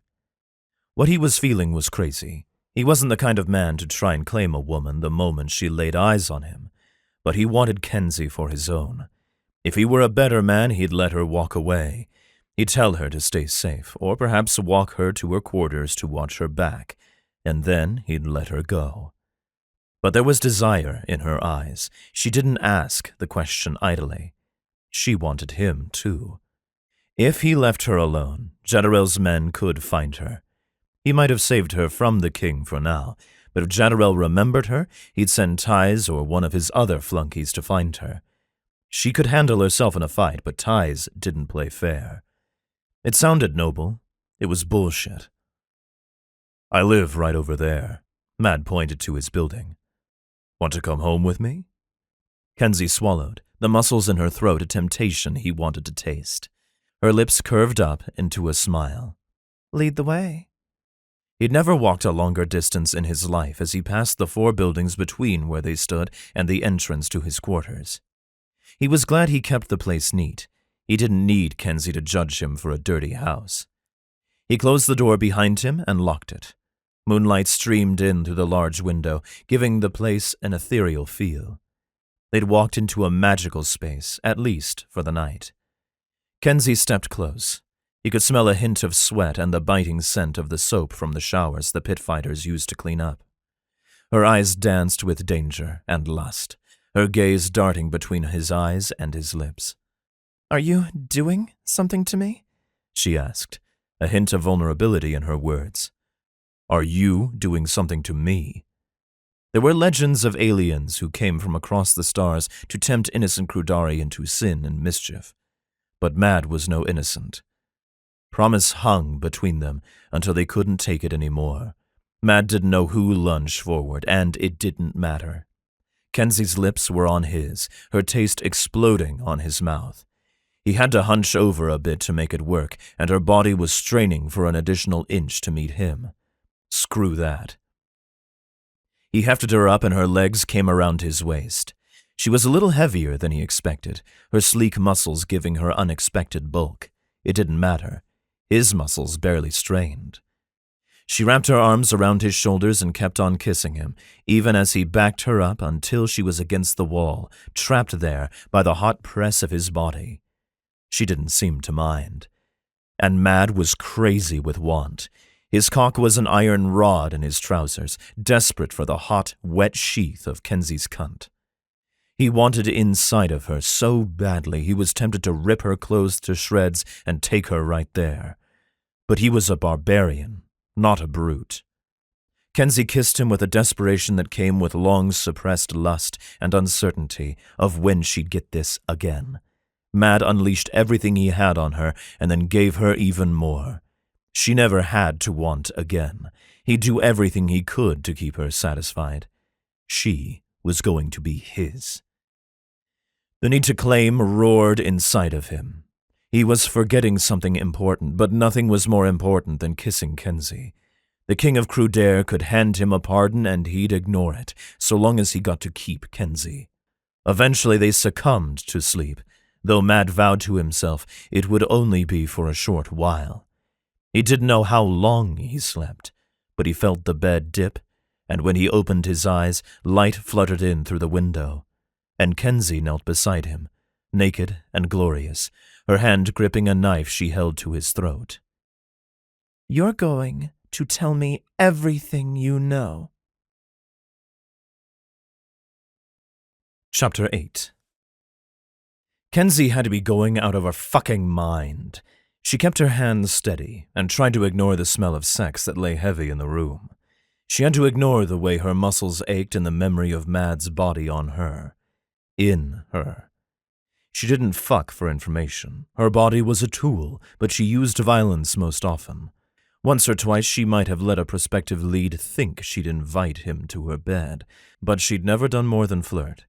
Until Mad said 2 sentences to her and dragged her home to fuck her against the wall. It had to be something about this planet, or maybe some Crudari trick. None of the information she'd read about his species or his planet suggested wild sex pheromones. But free guidebooks were notoriously stingy with information. But if there were crazy Crudari sex pheromones, then why hadn't she been panting after anyone else? The only person she had eyes for was Mad, but she was supposed to be looking for Carice. Her hand didn't waver, even as all the thoughts washed over her. Mad looked at her steadily, his naked body barely covered by the sheet. If he moved, she'd have to kill him. He was bigger than her and a skilled fighter. It was obvious in the way he held himself. He wasn't like the man she'd defeated the day before. Mad wouldn't play games. He'd fight to win. And he had to see the threat in her eyes. Another man would have moved by now, would have tried to get away. She saw a trickle of blood under her blade and had to force herself to keep her hand where it was. Why did she care if he bled? He was a source. Last night meant nothing. It couldn't mean anything. She pushed away the emotions that tried to crush her. She'd had plenty of experience at that over the last few years. If she let herself focus on the pain of losing Carice, she'd go crazy. Instead, all she could focus on was the mission. Mad wasn't just some random exile. He'd spoken to the guards with familiarity. He'd mentioned Jaddarel's desires like he had inside information, and his quarters were nicer than the squalors she'd seen on display while walking through Jaddarel's exile kingdom the day before. This man had some kind of status. She could use him, and if he didn't know where her sister was, he could find out information. Layla had been her only contact on Garen. If Kenzie played her cards right, Mad might help her too. What was his price? Her body, she'd given that freely. Or perhaps fear for his life would be enough to make him talk. She pulled the knife back enough to give him room to speak, but pressed the other knife against his side before he could take advantage of the movement. If he fought back, she could disembowel him before he overpowered her. Maybe he'd kill her before he died, but he'd pay for it with his life. "I should have known you'd be deadly," he said, eyes dancing and lips quirked up like he couldn't quite suppress a grin. "You could be a star in the pit." "I'd rather swim in shit." She couldn't keep the venom out of her voice. She fought because she had to, not for some spectacle. Yes, she'd climb into that pit night after night if it meant she could find Carice. But she'd never do it out of some misguided search for fame and fortune. "What do you want?" Mad asked. His eyes flicked to her knife, and she felt his muscles tense. She let the tip of the knife on his side bite into flesh. He froze. There was no time to waste. He could have friends coming. He could be expected somewhere. He could scream. She needed to speak. "My sister Carice was brought to Garen sometime in the last 2 months. She may have been purchased as a slave for Jaddarel 3 weeks ago. I went to his palace to find out, and he made me fight in the pit. He said he hadn't purchased Carice, but I have no reason to believe him. I want you to tell me everything you know about his slaves and his palace." Perched as she was, she couldn't forget the strength of his body, but she was trying to ignore it. Why was it so difficult? "Why do you think I know anything?" Mad asked, far more calm than the situation warranted. He was stalling. He had to be. But she didn't stab him again. There was only so much she could do before she'd have to resort to torture. She'd never tortured a man before. She didn't need any more firsts today. "You said you didn't want me in Jaddarel's bed." The way he'd said it had set her body alight, and she was trying not to picture it, trying and failing. And, for a man with a knife at his throat, he seemed too comfortable. Should she be insulted? It means you knew he wanted me there. I saw you sitting beside him in the pit. You know the man, and you don't like him. Helping me will piss him off. It may be petty revenge, but at least it's something. She couldn't offer him many credits, so she didn't try. Seeing as you have the knives, I'll talk. He has two favorite. He scowled at the word, humans. He keeps them on chains in his throne room. There are probably others. He used to have different favorites, but I assume they're dead now. Perhaps he sold them. I haven't seen any new humans in the last 2 months. He paused for a moment, seeming to think over what he was about to say before continuing. I know one of the guards at the slave market. I might be able to sneak in and check the books. If your sister was sold there, there's a transaction record. We may not have laws here, but the slavers are always sure to get paid.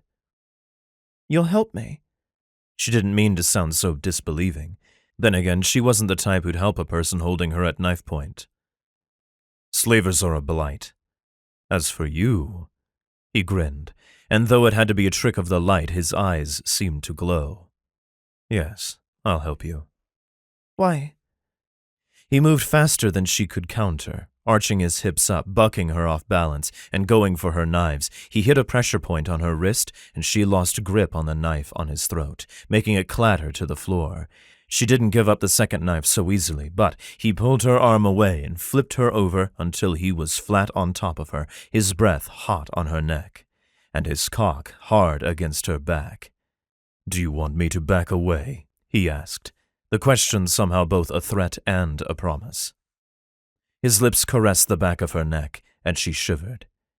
He put some erotic spell on her, and she was powerless. He'd let her hold those knives to him. To him it was foreplay, and Kenzie's own body was tight with want. Her mouth opened, ready to beg him for more, when someone banged on his door. Mad jerked back. "Open up!" a sort of familiar male voice demanded. Mad cursed. "It's Ties, one of Jadderel's men. Hide if you don't want to be captured." Then he raised his voice toward the door. "Give me a minute, I'm coming." Kenzie scrambled off the bed and reached for her fallen knife. Chapter 9. Mad didn't watch to see where Kenzie hid. If he knew, he might give her away, not that there were many options in his quarters. He pulled on a long tunic and wiped at the blood on his neck. There wasn't much of it, and hopefully Ties wouldn't ask questions. There were plenty of reasons a man on Garen might be bleeding. Why did he tell her to hide? She'd been ready to use that knife. She wasn't his woman, wasn't his mate. Whatever madness had taken them over the night before couldn't influence his decisions. He didn't normally allow people to get away with holding a knife to his throat. But if it weren't for Tice's terrible timing, Mad's cock would be buried to the hilt in Kenzie. For some reason, he liked her knives. He wanted to see her use them again, but not on him.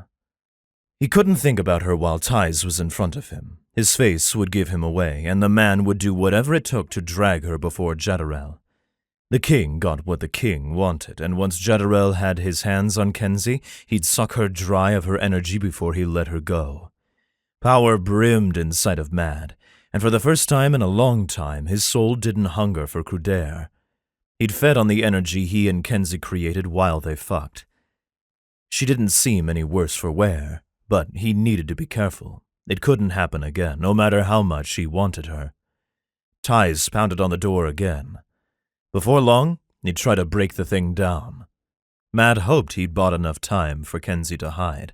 There weren't many options in his quarters. Under the bed or in the wardrobe, he'd guess. Perhaps out on the balcony, he couldn't check. She was a clever woman. He'd had to trust her. She'd survived this long without him. Mad opened the door and nearly got pounded in the head by Tice's fist. The man pulled back just in time. He looked like he hadn't slept. His face was gaunt and he was low on energy. If he fought Mad, Tice would know Mad was stronger than usual, so it couldn't come to that. Tice shouldered his way past Mad and looked around the room. "The girl from the pit. Where is she? The guard said you took her for the king." Mad really hoped Kenzie didn't hear that part. Her knife was sharp. Maybe if he kissed her, she'd give him a chance to explain. "She wasn't happy to return to King Jezreel," Mad said, not exactly lying. "Her knife stings. She nearly gutted me." He would have lifted his tunic to show where Kenzie's knife had left him bleeding, but the wound was barely clotted, and he didn't want to show Ties his dick. Ties narrowed his eyes and looked around the room again, staring into emptiness as if it would reveal secrets. "She's human. Hardly a match for you. I've seen you fight." "She took out Baron with no trouble." Mad could beat Kenzie in a fight, but he'd pay for it in blood and pain. And he didn't want to fight her. Not when there were more pleasurable options. "You're not Baron." Ties yanked Mad's wardrobe open, his free hand prepared to grab for a fleeing woman, but Kenzie wasn't hiding there. Mad didn't look at the bed. He was crazy for trying to protect her, but he didn't want Ties to take her to Jezreel. She was right. He didn't like the Exile King, and he certainly didn't want her in the man's clutches. But would he fight Ties for her? Would he openly oppose Jezreel? He was scared to think too hard about it. The answer could be yes, and a yes was suicidal. "Are you done chasing shadows?" Mad tried to sound bored, as if this invasion of his privacy was nothing more than an annoyance.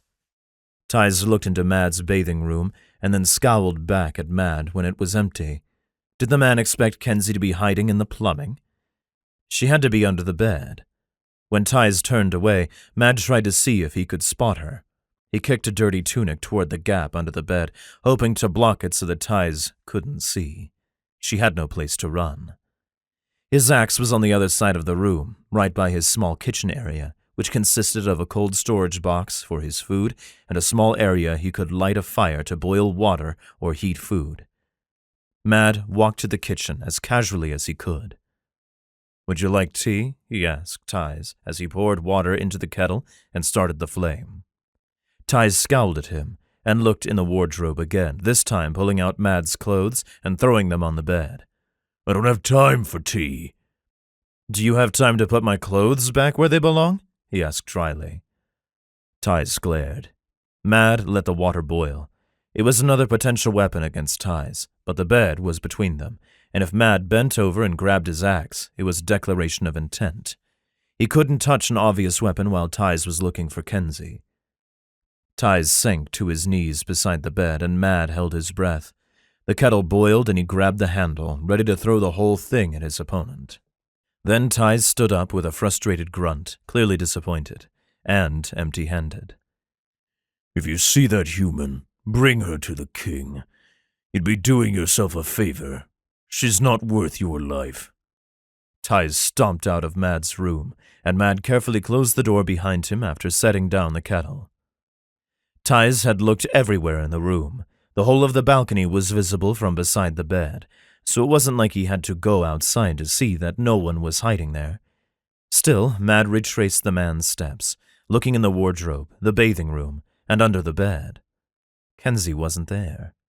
How? He was on the 3rd floor of this building. Climbing down from the balcony was suicide. Mad stepped onto the balcony and looked around, as if the human would appear out of nowhere. She wasn't hanging from the side of the building, but there was a smudge on the railing that surrounded the balcony, and another smudge on the drain pipe. Mad looked up.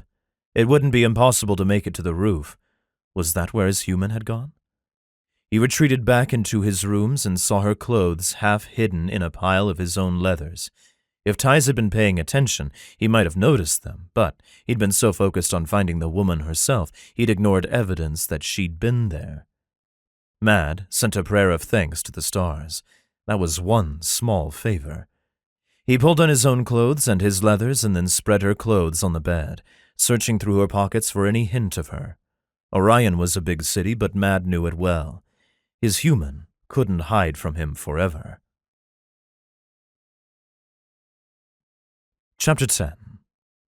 Kenzie was barefoot, and the tunic she'd stolen from Mad draped over her like a dress that hung past her knees. She'd had to leave one of her knives behind, but she still had her favorite blade. She felt half naked with just the one blade and no underwear. She'd live. Her feet were tore up, and she hoped she wasn't bleeding. In her head, she made a list of things she needed. More weapons, shoes, better clothes, food. Ignoring her grumbling stomach, Kenzie planned. Garen wasn't safe, especially with people looking for her.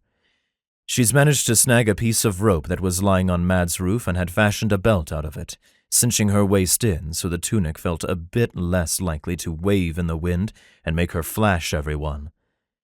She still felt naked, and she smelled like Mad. It was probably the shirt. She hoped it was the shirt, but she knew he was embedded in her skin after last night. His masculine scent enveloped her and made her yearn. Her body remembered every second of it and wanted to go back for more. But Kenzie wasn't on Garen to find a man. She had to find her sister. Luckily, she hadn't abandoned all of her things in Mad's apartment. She'd stashed her bag in a place Layla had claimed was safe enough for storage. She had to hope the woman was right about that. Unfortunately, it was halfway across the territory, and she'd have to cross a good deal of the city to get there. Probably for the best. She didn't know what Mad would tell King Jadderel's men. There was a good chance he sold her out the second he opened the door. Then why had he told her to hide? Ugh. This was why she didn't get involved. It screwed up her brain and made her think of things other than what she was supposed to be doing. Carice was all that mattered. Kenzie didn't get to have fun flings with sexy alien men. All that did was lead to distraction and betrayal. She'd failed Carice once. She couldn't do it again. She slowed to a walk as she weaved through Jadderel's territory. The streets were bustling today, with stalls lining the narrow road and people milling around. Market day. It gave her cover, but made moving more difficult. She couldn't run. Running drew too much attention, so she walked and smiled and played the role of a happy woman on her shopping day. No one cared that she didn't wear shoes. She wasn't the only barefoot shopper. Shoes seemed to be a luxury around here. At least the city was warm enough that her feet didn't freeze, but she was going to have dirt embedded in her skin for weeks. Her mind skipped ahead to her next step after she resupplied. She had two options: sneak into the slave market and try to find their records, or sneak into Jadderel's compound to see if Carice was there. Her instincts screamed at her that Jadderel was the one to go after. He kept people on their knees and in chains. There was nothing stopping him from purchasing her sister and using her. Kenzie shivered. She didn't want to think of what he could be doing to Carice right then. She spent a good portion of her time forcing herself not to think of the horrors her baby sister could be suffering. That way led to despair and hopelessness. The first months of her journey, she'd had nightmares every night about the things slavers might do to Carice. It had taken a lot of work to push that out of her mind. Dwelling on it wouldn't help. As long as Carice was alive, she could be saved. They'd deal with the fallout afterwards. Jadderel said he didn't have Carice, but he was probably a liar. Mads said he hadn't seen Carice, but he didn't have the access he would need to confirm that. She needed to get in to check. But she didn't want to get captured as a way in. That would leave her too vulnerable and make it that much harder to sneak out. No, Kenzie had to find a way to sneak in, see if Carice was there, and get out without being detected. Easy peasy. She hated Garen already. Some of the planets she'd skipped across on her search to find Carice had been almost pleasant.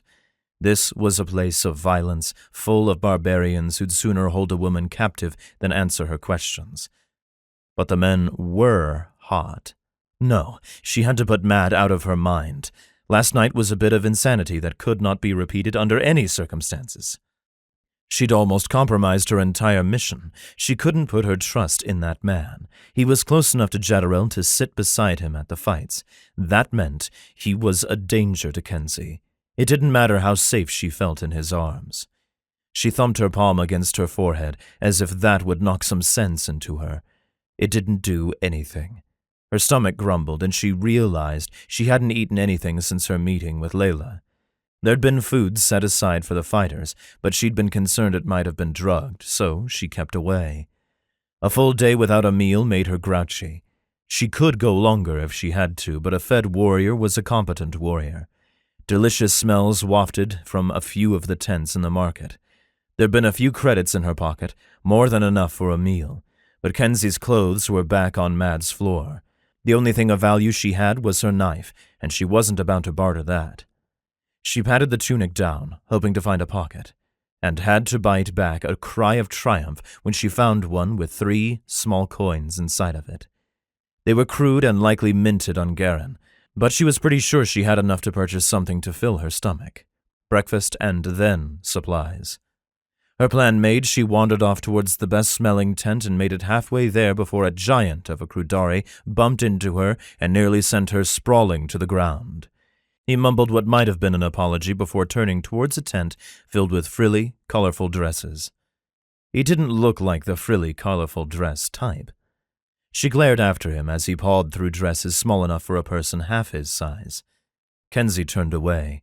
There was no reason to start a fight, especially not with the biggest Crudari in the market. She had to get food and get away. Mad could be chasing after her at any minute. Her thoughts must have summoned him. "Jake, hey!" he called out. It wasn't her name, but the man by the dresses stiffened before stepping to the stall beside the dresses, which was selling all sorts of figurines. Kenzie melted into the shadows behind the stalls. Breakfast would have to wait. She needed to get out of sight before Mad saw her, and she ended up in even more trouble. Or back in his bed. Chapter 11. "Jake!" Mad called again, surprised to see his friend in the marketplace. Jake hated market days and did his best to avoid them, usually paying one of the children milling around the territory to purchase things he needed and deliver them to him. And yet here he was, gazing at figurines like he'd never seen anything more interesting.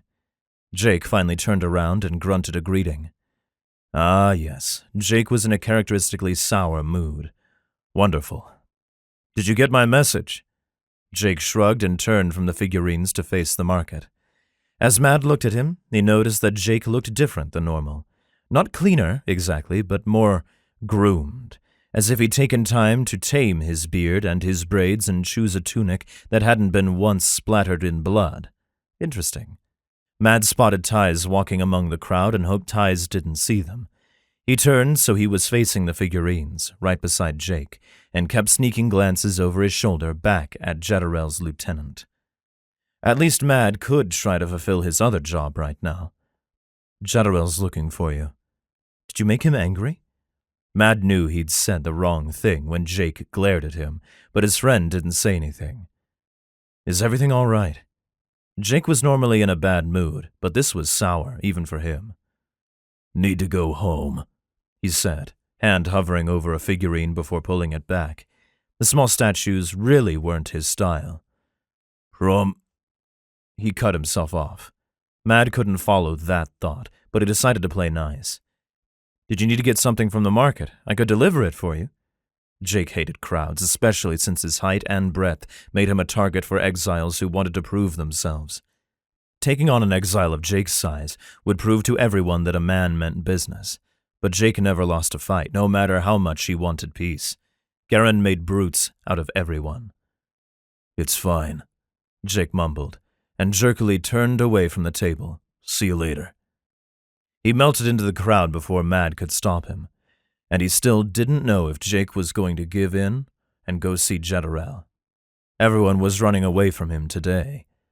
Kenzie couldn't have gotten far. Her clothes hadn't told him much, except that she was even more dangerous than she first appeared.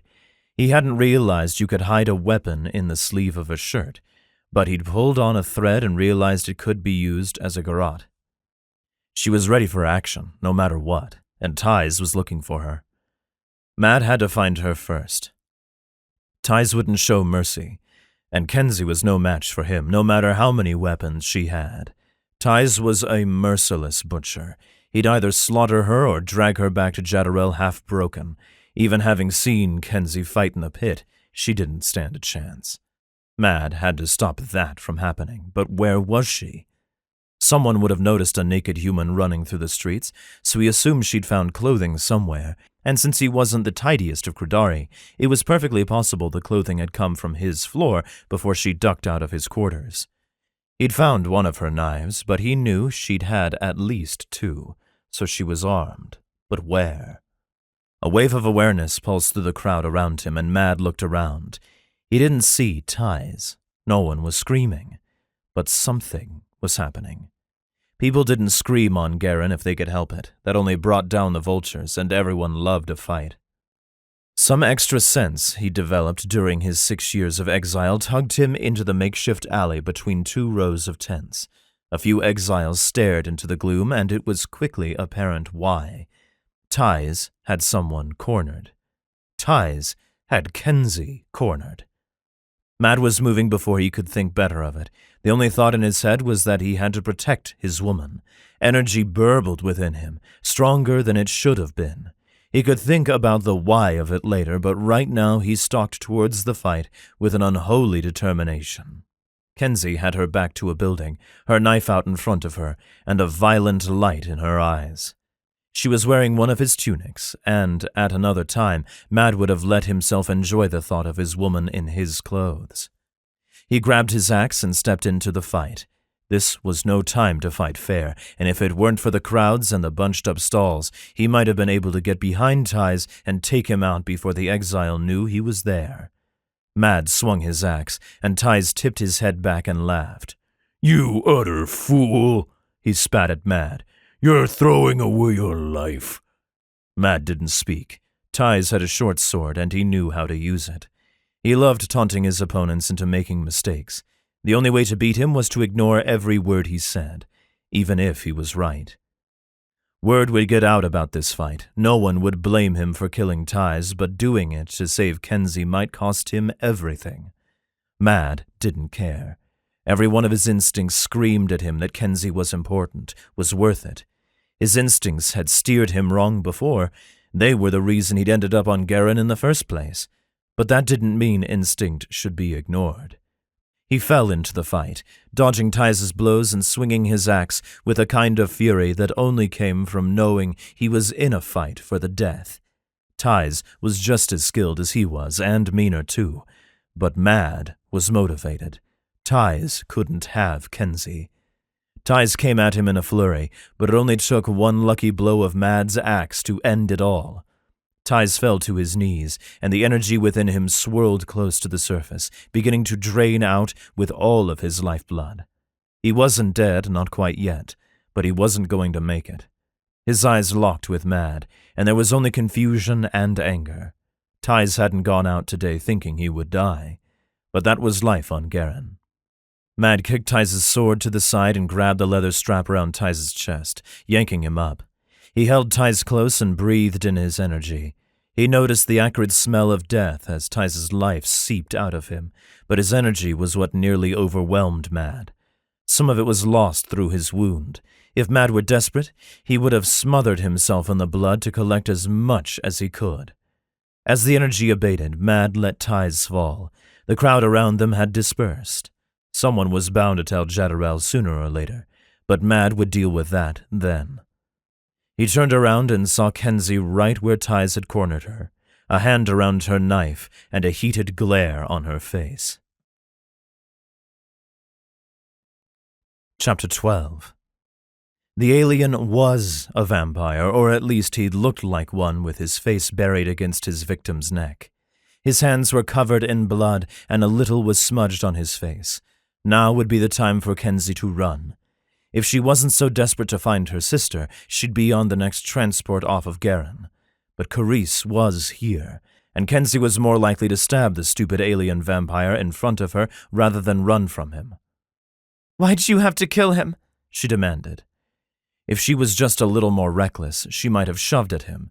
As it was, she put her knife away and kept glaring. Mad blinked twice, as if he was confused. "Excuse me?" "Why did you kill him?" She emphasized every word, speaking slowly just in case her translator was working on a delay. But no, Mad stared at her in disbelief as he wiped off his axe and placed it back in its holster. "He was going to drag you to Jadderel. I was protecting you." "I don't need protection." Okay, that was maybe a lie. She hadn't been confident she could face off against Ties, but she was willing to try. She found people liked to answer questions when the other option was getting stabbed a lot. "I was going to interrogate him, before or after he beat you to a pulp?" Matt stepped close. He was cut up and blood-covered, and he should have been disgusting. Why did Kenzie want to kiss him? She knew how good he tasted, what his body felt like when he was as close as he could be. Wasn't fucking a guy supposed to get him out of her system? So why did she want to drag him deeper into the shadows and have her way with him again? This planet was crazy. "I had him right where I wanted," she said. A wise woman would have had her knife out for this conversation, but she was far from wise when it came to Mad. "He won't help you, but I will. Come on, someone's going to come for his body, and we don't want to be here when that happens." He nodded further down the alley between the tents and took off. Kenzie followed him. Why did she want to trust him? He was a criminal.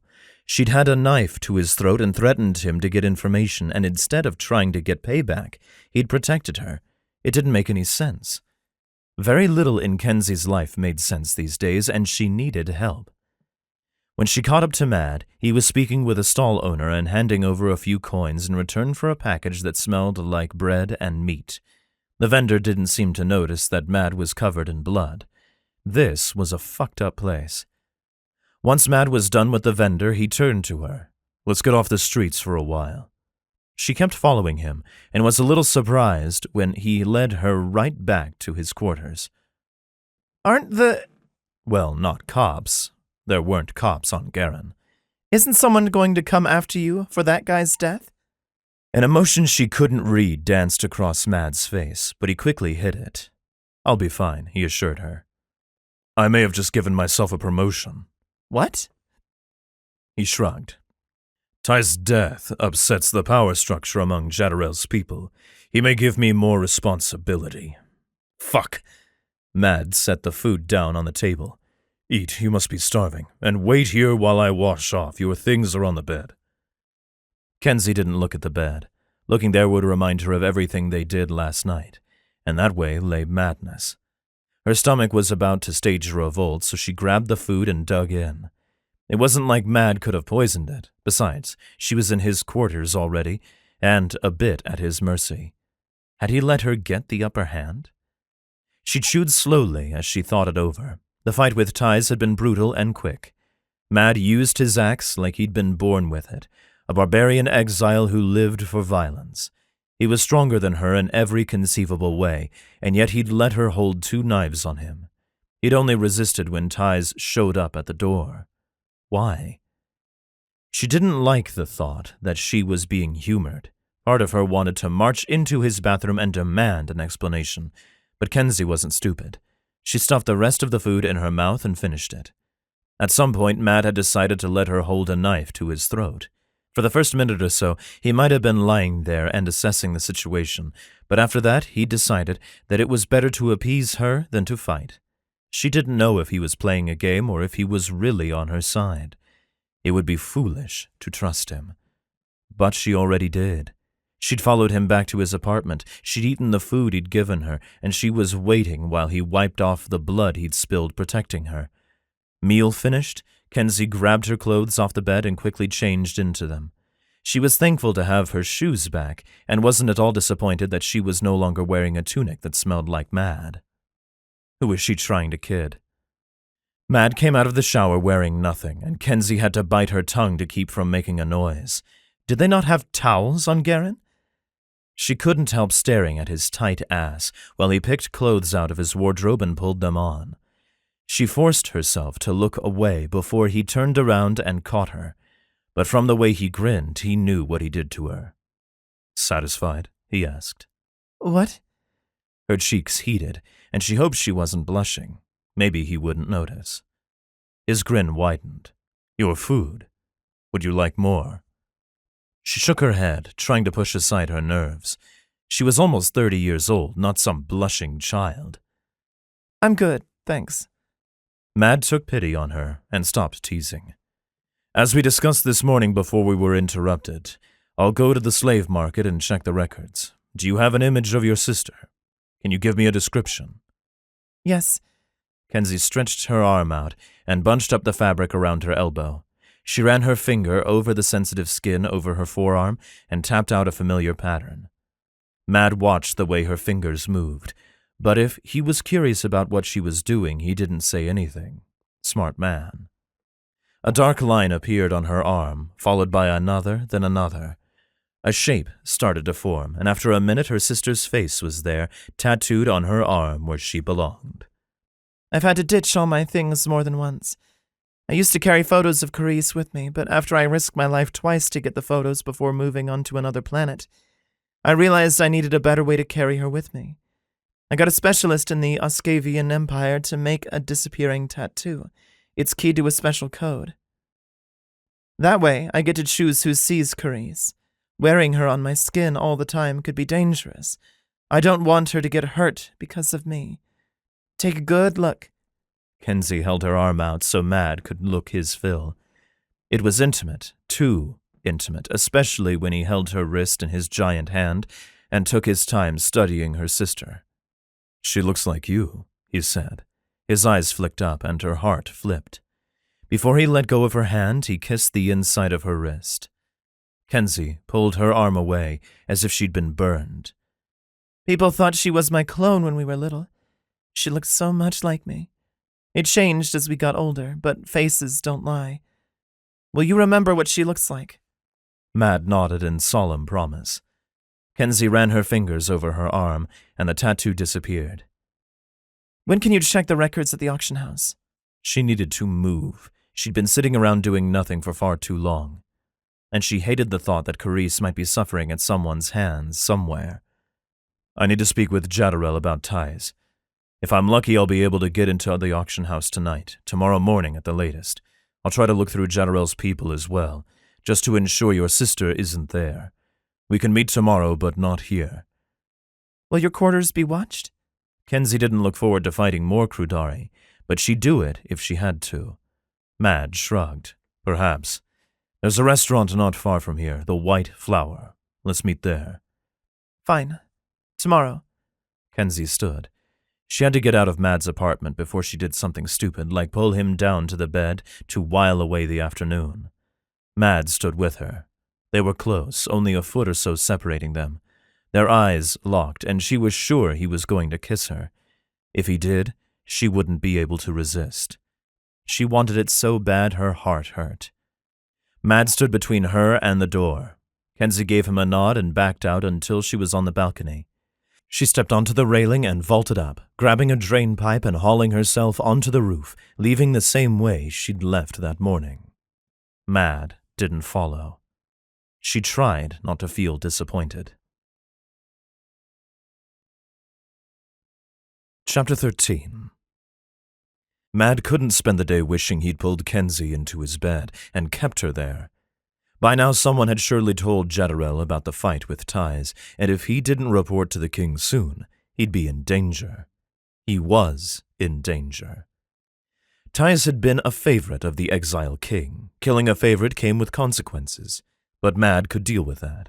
What other choice did he have? He was the only person standing between Kenzie and Jadderel, and he was going to make sure the Exile king did not get his hands on her. He'd lie straight to Jadderel's face and kill anyone the man sent after him. But why? Some need to protect the human pulsed in him, and Mad couldn't question it.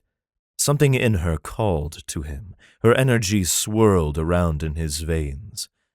All he knew was that he needed more from her. And if he could protect anyone from Jadderel, he'd call it a win. Mad dressed carefully for the meeting. He had to exude strength without posing a direct threat. He put on his leathers and took his axe. Most days he could get away with just a knife, but these days things were too dangerous. More and more people were being exiled, and the streets were getting crowded with wannabe tough guys. Mad didn't have time to fight. He needed something that could kill in a single blow. No one bothered him on his walk to Jadderel's palace, though there were plenty of not-so-furtive whispers. News of the fight had spread. Mad wasn't a champion fighter, and if he'd faced Ties in the pit, the bets would have been against him. And yet, Mad was the one alive right now. Mad braced himself as he entered. The guards at the door let him through without any issue, and when he made it to the throne room, Jadderel was alone. Mad didn't know if that was a good thing or a bad thing. Jezreel liked to punish his people in public, but executions were often private. Had Mad walked to his death? He took off his axe and placed it near the entrance as a sign of good faith. A Crudari could not approach his king armed with a deadly weapon, not unless the king was absolutely sure of his loyalty, or unless the Crudari had murderous intent. Not even the chained humans were in the room with Jezreel. This was serious. Jezreel waved his hand, and the door to the throne room slammed shut. Neat trick. Since telekinesis wasn't a Crudari power, there must have been a hidden sensor or someone waiting for his signal. "I wanted the human brought to me," Jezreel's words cut Mad like glass. "Were you so dull you couldn't understand a simple request?" Now was not the time to argue technicalities. Mad went to one knee and bowed his head. He sensed the blow coming right before Jezreel kicked him in the stomach. Mad refused to fall over. He didn't know if he was being foolish or not. "Ties was an asset, you fool!" The king kicked him again, and Mad couldn't hold back the grunt of pain. That was what it took to satisfy the king. He stepped back. "Stand up." Mad stood, trying not to wince. "He was an asset," Jezreel repeated, "and ambitious. My spies say he was getting ready to challenge me. You've never wanted the throne." "No, sir." That Mad could admit with absolute certainty. It took a certain level of ruthlessness to rule as an exile king. All he wanted was to go home. Jezreel clapped once. "Wonderful!" He slouched back onto his throne. "Then let's make something clear. I own you. When I tell you to bring me a girl, you bring her to me. When I tell you to fight, you fight. When I tell you to kill, you bring me my enemy's head. Do you understand?" Mad had to swallow hard before he could force the words out. "Yes, sir." He hated being here. He hated how small Jezreel made him feel. He was only 6 steps from his axe. If he was swift enough, he could end this all. But Jezreel wasn't a fool, and he wouldn't be sitting alone with Mad if he didn't have some sort of extra protection.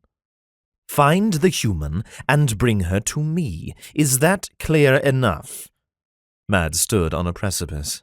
Before this moment, he'd been able to dodge some of Jezreel's orders, but he did his best to not outright lie to the king. He didn't want to be accused of challenging the man in any way, but this would be a challenge. A Crudari more concerned with his own survival would abandon Kenzie to Jezreel. Mad's whole soul rebelled at the thought. "Yes, sir," he lied. And then another thought occurred to him. He had to be careful. Subterfuge didn't come easy to him, and Jezreel had been an exile king for a long time. He expected plots, but this was an opportunity to find out more about Carice. "I spoke to Ties before he died. He said the girl had been ranting about a lost sister." He sent up a silent apology, as if Kenzie could hear him speaking, but he tried to keep his tone even. "She seemed to think you had her. If you do, I could use her as bait to get the girl to come out of hiding." Jezreel gave him a look that Mad couldn't read. Whatever he was thinking, he didn't say. "She asked me about the sister. I've no need for more humans right now, but it would be convenient to have them both." If Mad pushed, Jezreel would want to know why Mad didn't trust him, and at the moment the king had no reason to lie. Before Mad could figure out how to ask for more, Jezreel spoke. "Check with the slave auction. If she came through there, they'll know. I'll have eyes out on the streets looking for this girl. How hard can it be to find one human? Bring the fighter in. I'll find her sister. I'm sure they'll be happy to be reunited in my cages." Mad had to keep his expression aggressively neutral. He had to find Kenzie and Carice before Jezreel's spies spotted them, and he had to get them off of Garen before they were dragged into Jezreel's palace.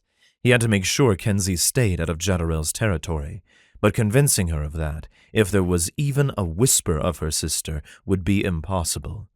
That was a problem for later. I'll check with the auction. I will not fail, sir. He wouldn't fail Kenzie. Whatever it meant, he wouldn't. He didn't know why he was so called to her, but Mad couldn't betray her.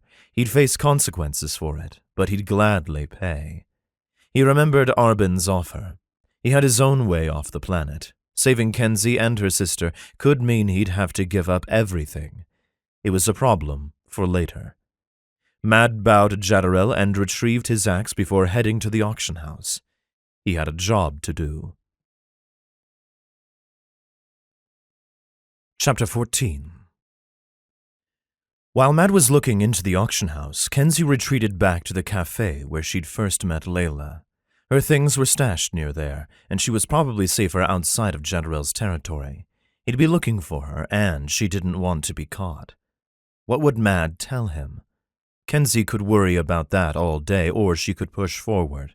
Carice was here. She had to be.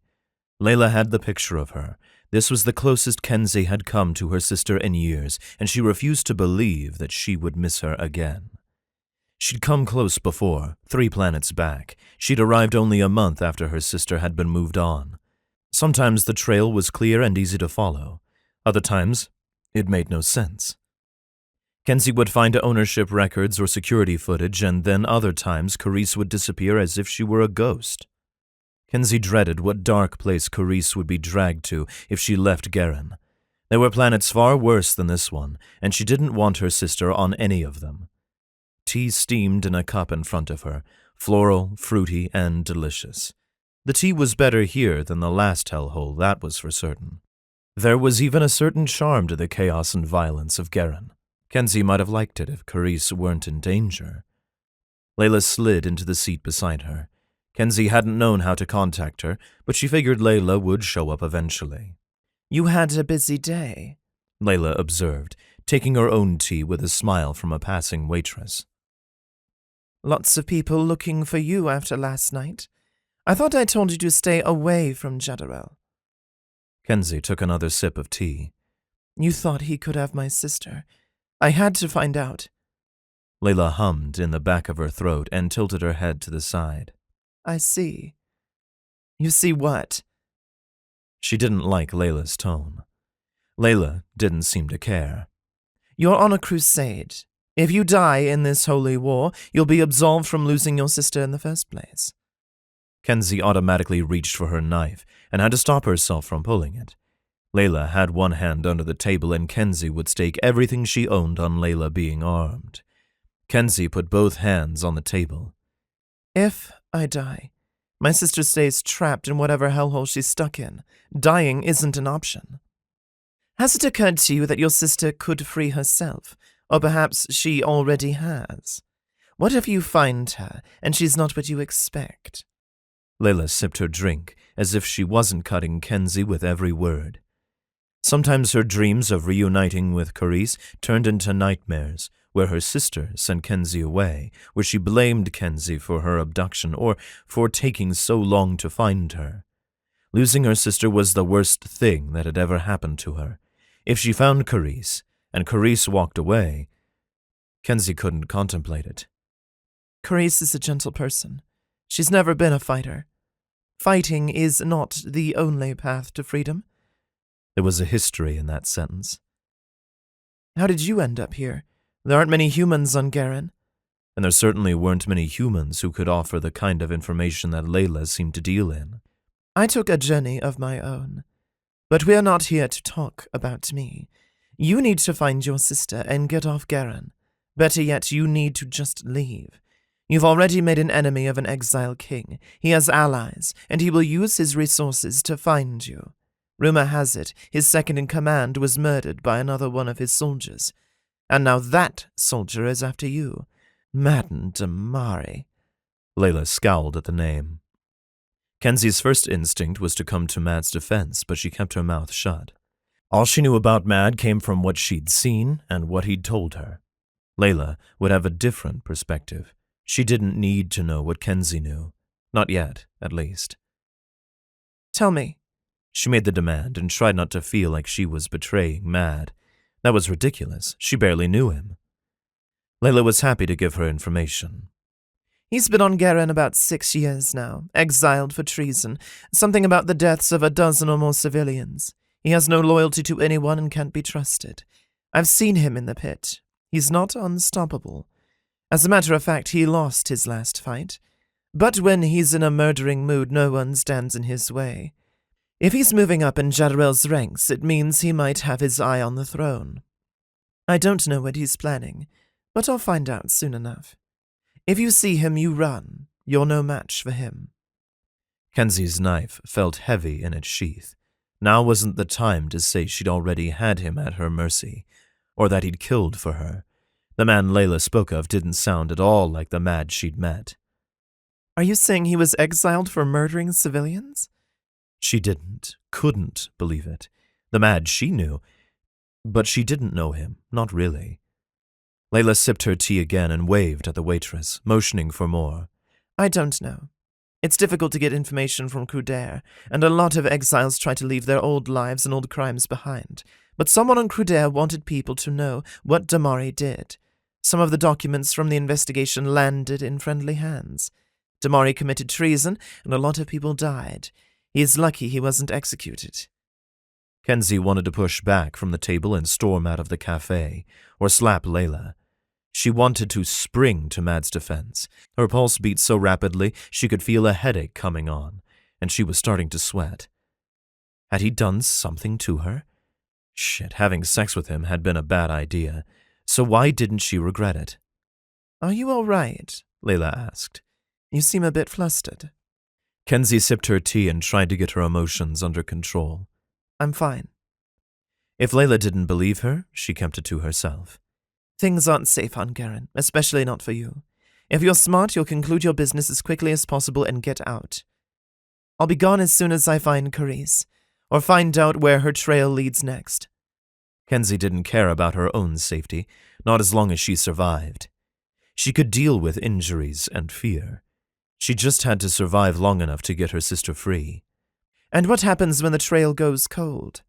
Layla asked the question mildly, as if she wasn't stabbing Kenzie with every word. Kenzie didn't answer. She couldn't. Layla sipped her own tea before setting down the empty cup and placing a few credits on the table. Conclude your business swiftly, otherwise you're going to start owing favors. She turned to leave before looking back for a moment. Good luck. Then she left Kenzie alone. Good luck. Right. Kenzie was going to need it. Chapter 15. Mad tried not to think about why he tossed and turned the night before. He'd spent most of his evenings alone on Garen. Last night was no outlier. But it was a night without Kenzie. He truly was going mad if one night with a woman had spoiled him for sleeping alone, especially when the woman greeted him with a knife to the throat. He'd much rather wake to breakfast, or lips around his cock. But he'd done his part, and now he got to see Kenzie again. Excitement surged in him, and he couldn't quash it. He'd spent 6 years on Garen with no purpose other than survival. At least now, he was helping someone. Where was the someone he was supposed to be helping? Mad got to the meeting spot early and made sure he wasn't followed. Jadrel wasn't the type to micromanage, but now that word had gotten out about Mad killing ties, there were others who'd be after him. Life was cutthroat on Garen. Had someone found Kenzie? Alarm surged, and his fingers ached to grab his axe and start busting heads. Kenzie was his. And there was the madness again. Kenzie was her own. She was on a mission, and she'd be leaving the planet as soon as it was done. There was no future for them. They existed for this one moment of time, and then she'd be nothing more than a memory. You could go with her. The dangerous thought danced across his mind. To go with her was to sacrifice every hope he had for returning home. He didn't know the human. He couldn't give up on his family like that. And yet, temptation waited. Mad looked down the street, hoping to spot the human. She wasn't walking towards him. He didn't see her at all. He tried not to worry. If Jadrel had caught her, word would have reached Mad. Of course, word could take a while to travel. No, she hadn't been caught. He had to believe that. Something pulled his gaze up, and he saw a figure on the roof across the street. It could have been anyone. They were wearing a hood and too far away from him to make out features, but something in the way the figure held themselves told Mad it was Kenzie. He rushed across the street and up the stairs of the building before she could run away. And there she was, dark cloak overhead, knives strapped exactly where he expected them, and a Garen-styled tunic covering the rest of her.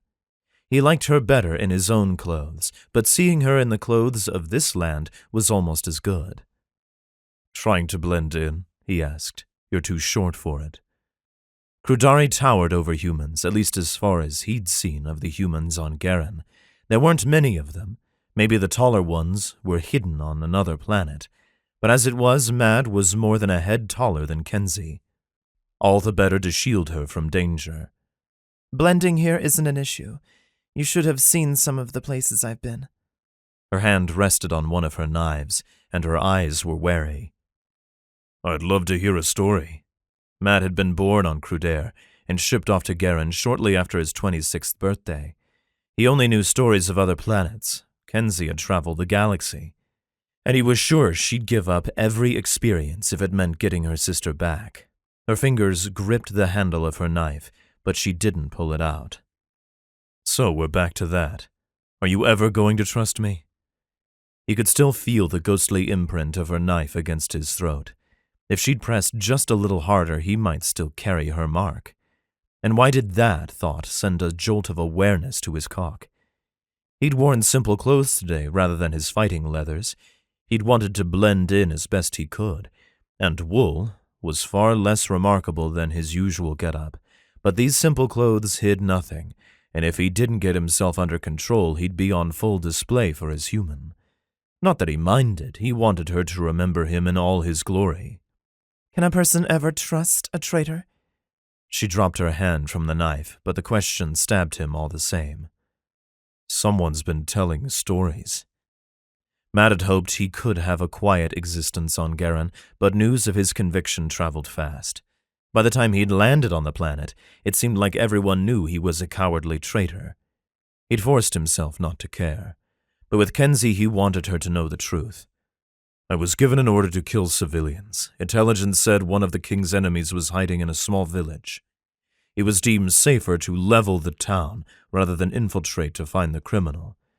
Things may have turned out all right for me if I quietly refused and spoke to my commander privately. Instead, I warned one of the villagers and they all dispersed. The army hunted them down one by one. I refused to participate. They threw me in a cell, and here I am, the traitor." He wasn't ashamed of what he'd done, even if it had besmirched the Damari name. He had to have his own ethics, or he was nothing. But sometimes he wished he hadn't been sent out at all that day. If he hadn't been assigned to that unit, he wouldn't have rebelled. Kenzie watched him, silently. Half the roof was between them, but it was like they were in their own little world. Some soft sounds from the street below drifted up, but this building was taller than any of the surrounding structures. You protected people, and they labeled you a traitor. It wasn't a question. "It may be hard to believe, but—" It's not, she said, cutting him off. Your planet isn't the only place with a fucked-up idea of justice. She looked disillusioned, and Mad wanted to comfort her. He wanted to prove to her that not everything was a ruin of ideals and optimism. A hard ask on Garen. Mad sucked in a ragged breath as the rest of her words rushed over him. No one has believed me in a very long time. He took a step towards her, as if he was being dragged by a wild animal. Kenzie seemed to brace herself and remained rooted in place.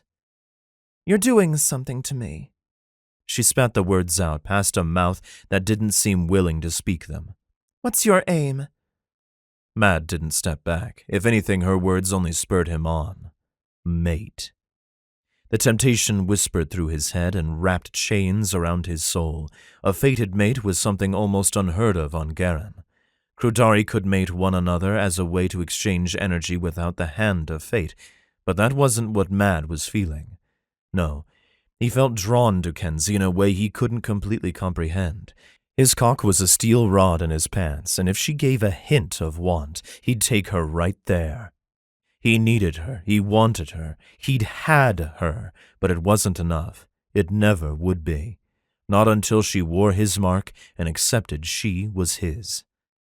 The possessive insanity should have made him back away. Kenzie didn't plan to stay on Garen for long. She wasn't meant for him. But fate was a fickle master. "I'm not doing anything to you." His voice was gravelly. Kenzie closed her eyes and swallowed hard. "What did you find out about my sister?" Her hands curled into fists and she leaned back. Mad had to stay where he was. He didn't want her using one of her blades on him again, but he didn't step back. He wouldn't budge until she demanded it. There was nothing in the auction house, no record of Carice. She sucked in a breath and let it out. Another woman might have screamed. Kenzie's face was blank, not a hint of emotion, and Mad realized she must be holding on by a mere thread. If she let herself vent, she'd never stop screaming. He wanted to hold her and tell her all would be well, but that wasn't a promise he could make, not when her sister could be in some hellhole where myriad tortures awaited. "Stop it!" Kenzie demanded. "I'm not doing anything. You want answers? Ask the hand of fate." He didn't step closer. He didn't reach out to touch her, but it took iron-hard control to stay rooted in place. "This isn't me," she glared at him, teeth bared and ready for a fight. "I don't get distracted. You have to be doing something to me." If he said he suspected she might be his mate, she would run, and he'd never see her again. Mad didn't need to be a psychic to know it was true. So he did the wiser thing and said nothing. Kenzie lunged forward and kissed him. Chapter 16. She was possessed. Maybe the only way to exercise this thing between them was to work it out, physically. Excuses rushed through Kenzie's mind as she pressed herself tight against Mad. She needed release. He was close by. Her body liked his body. This was the last time, and it would be out of her system. None of them mattered. She was in Mad's arms, and that was it. She wanted him in a way she didn't understand. Whether this was its own kind of craziness, alien space pheromones, or years of pent-up attraction spent on the first man too hot for her to resist, she didn't care. She was going to take Mad again. And she was going to love every second of it. He didn't try to push her away. Even better, he gathered her in his arms and pulled her back from the ledge of the building. Probably for the best. When orgasm sent her soaring, she didn't want it to be literally. And that she trusted Mad to take care of her, even in that small way, should have scared her. But Kenzie was far away from fear. She didn't have to be afraid when Mad was taking care of her. No one had taken care of her in so long. And if she wasn't careful, she'd get used to it. She could become addicted to this alien if she didn't watch herself. But then, she didn't want to behave. She couldn't if she tried. There was a private alcove a few steps back that provided shelter from the heat of the day, and even better, a sitting area was set up with cleared ground and pillows. If she hadn't chosen this meeting place, she might have accused Mad of plotting. But she was too caught up in kissing him to care. He could have fucked her up against a wall or under the glaring sun, and she would have loved it. That they had their own private alcove was an unexpected treat. She could steal just one more minute, and then she'd let herself think of everything that existed outside the cocoon of the two of them. She just needed one more minute. Chapter 17. Mad had expected Kenzie to dart away from him as soon as her passion cooled. He'd been braced for the disappointment and half expecting another knife, when she'd let him pull her close and cuddle in the seating area's pillows instead. He'd had to hold back a self-satisfied smile. They were making progress. She'd smoothed her tunic down so she was mostly covered, though she hadn't done up the buttons all the way, and his hand itched to dip inside and cup a breast. He'd pulled up his own pants as well. If anyone walked in on them, a tryst might be suspected, but there was no proof. Not much, anyway. Kenzie leaned against Mad's chest, a welcome weight. She'd taken out one of her knives and was tracing a finger over the handle. Since she didn't seem keen to turn the blade on him, he'd call it progress. "I should get back to looking for Carice," she said, but she didn't move to get up. Mad wanted to wrap his arms around her and hold her in place. He was willing to bet all he was worth that Kenzie hadn't taken a full day for herself since she started looking for her sister. Could he get her to take 1 hour? He didn't hold her to him. If he tightened his grip, she'd pull away. That was her nature. He was beginning to understand. She could be coaxed, but never controlled. He'd have to remember that for the future. If he could convince her they had a future. "What did you mean?" She tilted her head up to look him in the face, green eyes wide. When? He could get lost in her eyes, studying the way her pupils dilated, the shifting colors, the way they narrowed and assessed her targets. "When you said I should ask the Hand of Fate, is that a person? How superstitious is this place?" She put her knife back in its sheath and half-turned in his embrace so she could look at him. Garen doesn't have time for superstitions. There are a few temples to the gods, but they're mostly in the green zone. The gods live back on Crudair, and they don't care about exiles. He'd been a devout boy, happy to visit every temple as a child, but his faith had dried up as he grew. Garen only made the loss more obvious. Kenzie made a small noise but didn't say anything. "You don't want to engage in religious debate?" he asked with a smile. Those eyes of hers got giant. "Hell no." He laughed. "Fate isn't religious, at least not according to our scientists back home. It's a real force in the universe, but we can't directly see it. We can't see how it affects things." "So fate is like dark matter?" "Perhaps." He was dancing up to the edge of what he suspected, that fate had brought Kenzie to him, and that she was his mate, his true mate, not just some person he could choose to bond with. But he was learning how to read her, and the expression on her face was doubtful. She didn't believe in fate, not yet, and he could not push her in a single conversation. He had to change the subject before she latched onto it. "How did you become so skilled with weapons?" He didn't want to feel the kiss of her blade again, but he'd watch her fight all day. If he had some guarantee she wouldn't be hurt. Kenzie was quiet for a long moment, and he thought she wouldn't let him get away with changing the subject, but she did, eventually. "I learned to fight back on Earth. My own bullies at first, then Carice's. Our mom died when Carice was just a baby, and our dad was useless. He didn't care that the neighborhood we lived in was getting rougher and rougher. I came home with a broken arm once, and he didn't even notice." She paused, and Mad realized he'd made a noise. "That is unacceptable." He tightened his grip on her, just a bit. "I'd hunt down anyone who tried to harm you." She studied him, eyes narrowed in concentration, and then she gave him a small nod. "It is what it is. The Dethian War made our town unlivable." "There was a war." She shrugged. "Sort of. It happened mostly in space, but a detachment of aliens infiltrated our town to potentially use as a base, and a bunch of space junk crashed down and destroyed the local schools. They were just starting to consider rebuilding things when I left. Carice was 19, an adult. It should have been safe. I went to Earth Call 3 as a security officer and learned weapons skills. I was there for 5 years. It was boring, but the pay was amazing. It should have set me up for life. We spent most of the time sparring each other rather than doing any work, and then I got home and everything changed.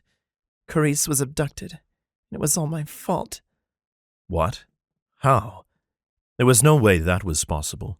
Mad may have not known Kenzie for long, but her love for her sister shined through with everything she was. She wouldn't let something like that happen. This time Kenzie did sit up, and Mad couldn't hold her back. The space between them was an uncrossable chasm. "Carice was still a kid, and I should have known that. 19. She was practically still a baby. Dad had been making overtures, trying to be involved in helping her get a job or go to college. I thought maybe this time things would be okay. He didn't try with me, so maybe I was the issue. When I got back, she'd been gone for months. All Dad did was report her missing. He told me she probably ran off. It's not your fault. Mad couldn't hug her close, no matter how much he wanted, so he'd use his words as well as he could. Are women commonly abducted from your planet? Was this something you even thought to be worried about? It's common enough. A dozen or so confirmed abductions every year, hundreds, maybe thousands more suspected. There are billions of people on the planet. People get lost. I should have stuck around. Kenzie stood and began to button up her top. 12 people out of billions are taken every year. She's just as likely to learn to fly as to fear abduction. It's not your fault. He got to his feet, too. If Kenzie was about to run, he would chase. He wasn't letting her go with this guilt riding so close to the surface. You'd understand if you had a sister. I do. Mad could still picture Tiana's face as she'd visited him in his cell on his last night on Crudaire. It didn't matter that he'd seen her through a screen dozens of times since then. Her fear and disappointment hung over his shoulders every day. She's married to an ambitious leech back home. I would have protected her from him if I could, but he married her 2 months after I was sent here. I know it's not quite the same, but I'll go through any torture here on the hope that I can one day stand by her side again. He could leave it at that, but more words sprang up. Arbin arranged transport for me off Garen. She tilted her head in question. You say that like it's a bad thing. If I leave Garen, my exile can never be lifted. That's what keeps most of us here. It was a cruel punishment. Home was only a few hours away by shuttle, and there was a spaceport with plenty of ships. Rather than plead my case with a king or a judge, Arbin wants me gone for good. But as long as Tiana might need me, I'm here. I'd live in hell if it meant keeping Carice safe. Good. Matt shifted his mind to the task. He couldn't take Kenzie back to his bed and spend the whole day there, no matter how much he wanted to. I know where we should go next. Chapter 18. Mad made Kenzie put her hood back on and hoped it wouldn't draw attention to her. They had to cross a good portion of Orion, and he didn't want her recognized. If word got back to Jadderel, things would go poorly for both of them. But word wouldn't get back to the Exile King. Mad would kill anyone who tried. He felt naked without his weapons, but Kenzie had knives enough for both of them. And she'd even offered one to him. She might not have realized it yet, but he wasn't giving it back. He would take as many tokens from his mate, his suspected mate, as he could. The outside of Jake's cave looked as abandoned as it always did, but Mad knocked anyway. There was no answer. He knocked harder. Was Jake still in a sour mood? But after a few minutes, Mad was willing to believe that Jake truly wasn't home, and he let himself and Kenzie inside. Do you bring every girl to your cave? Kenzie asked, wiping her finger against the stone. Mad grinned back at her. My friend Jake lives here. He's been on Garen longer than I have and has a surprising number of contacts throughout the city. He might have heard something about Carice. If there's even the tiniest hint of a rumor, he can track it down. You met Jake in the market after I left you, right? She eyed Jake's table, and Mad followed her gaze. 2 teacups.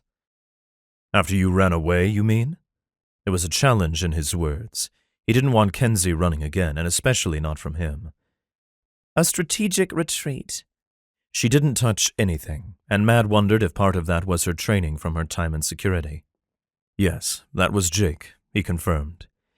He still didn't know why his friend had come to the market. It wasn't like him. He was looking at clothing for a person much smaller than him. Does he have a girlfriend? Boyfriend? She took a deep breath and braced herself before asking the next question. Human slave? Jake would never. The denial was instant and absolute. She held her hands up in surrender. Okay, I believe you. So who's his partner? He doesn't have a woman, or anyone else. Mad couldn't remember Jake ever staying with someone. He wasn't sure Jake even cared about fucking. And he liked his privacy too much to let a lover into his home. The clothes could have been nothing. People looked at random things in markets all the time, but there was evidence of another person in Jake's space, and since Mad was Jake's closest, really only, friend, he hadn't put out those teacups. There had to be another person in Jake's life, one he hadn't told Mad about. The blanket was rumpled on the couch again, and there was a small shawl hanging on the edge of the couch, too small for Jake. Mad picked it up. Can I see that? Kenzie asked, leaving her investigation of the teacups behind. Mad handed it over.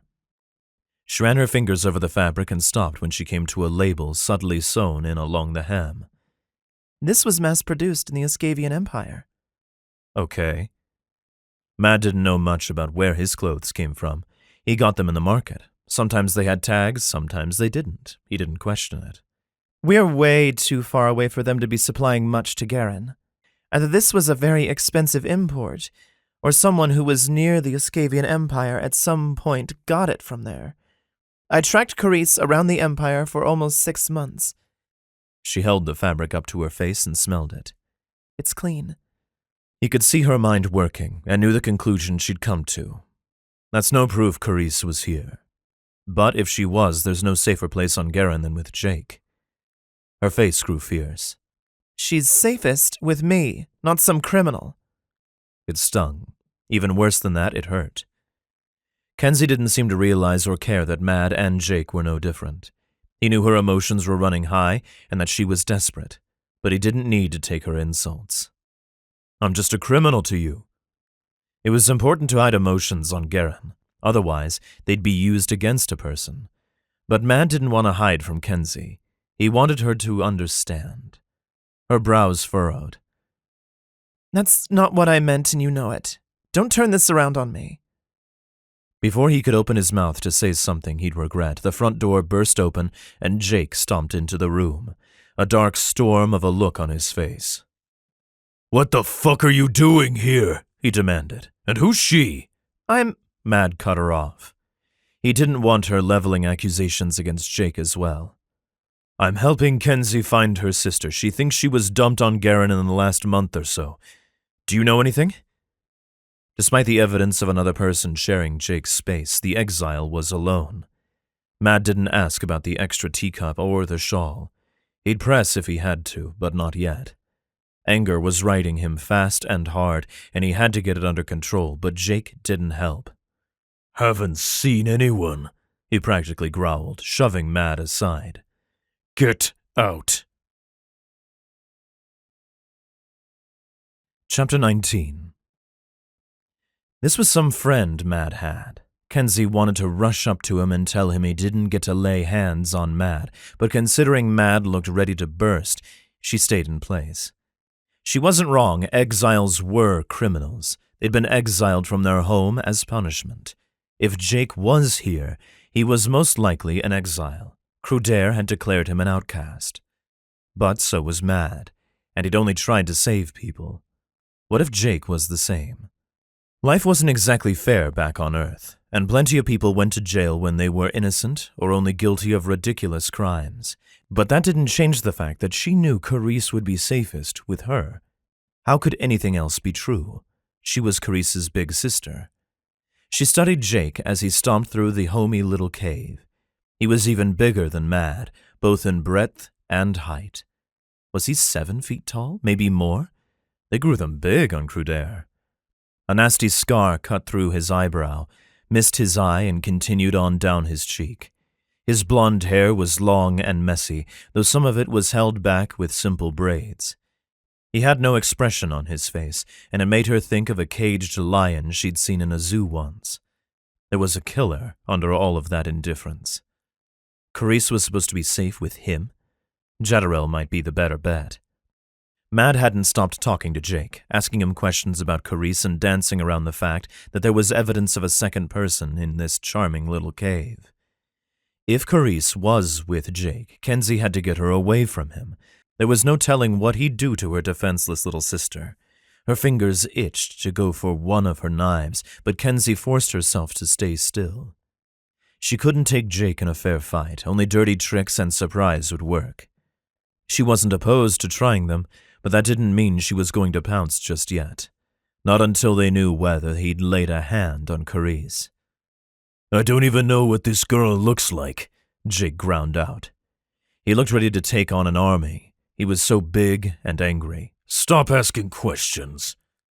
Kenzie could fix that.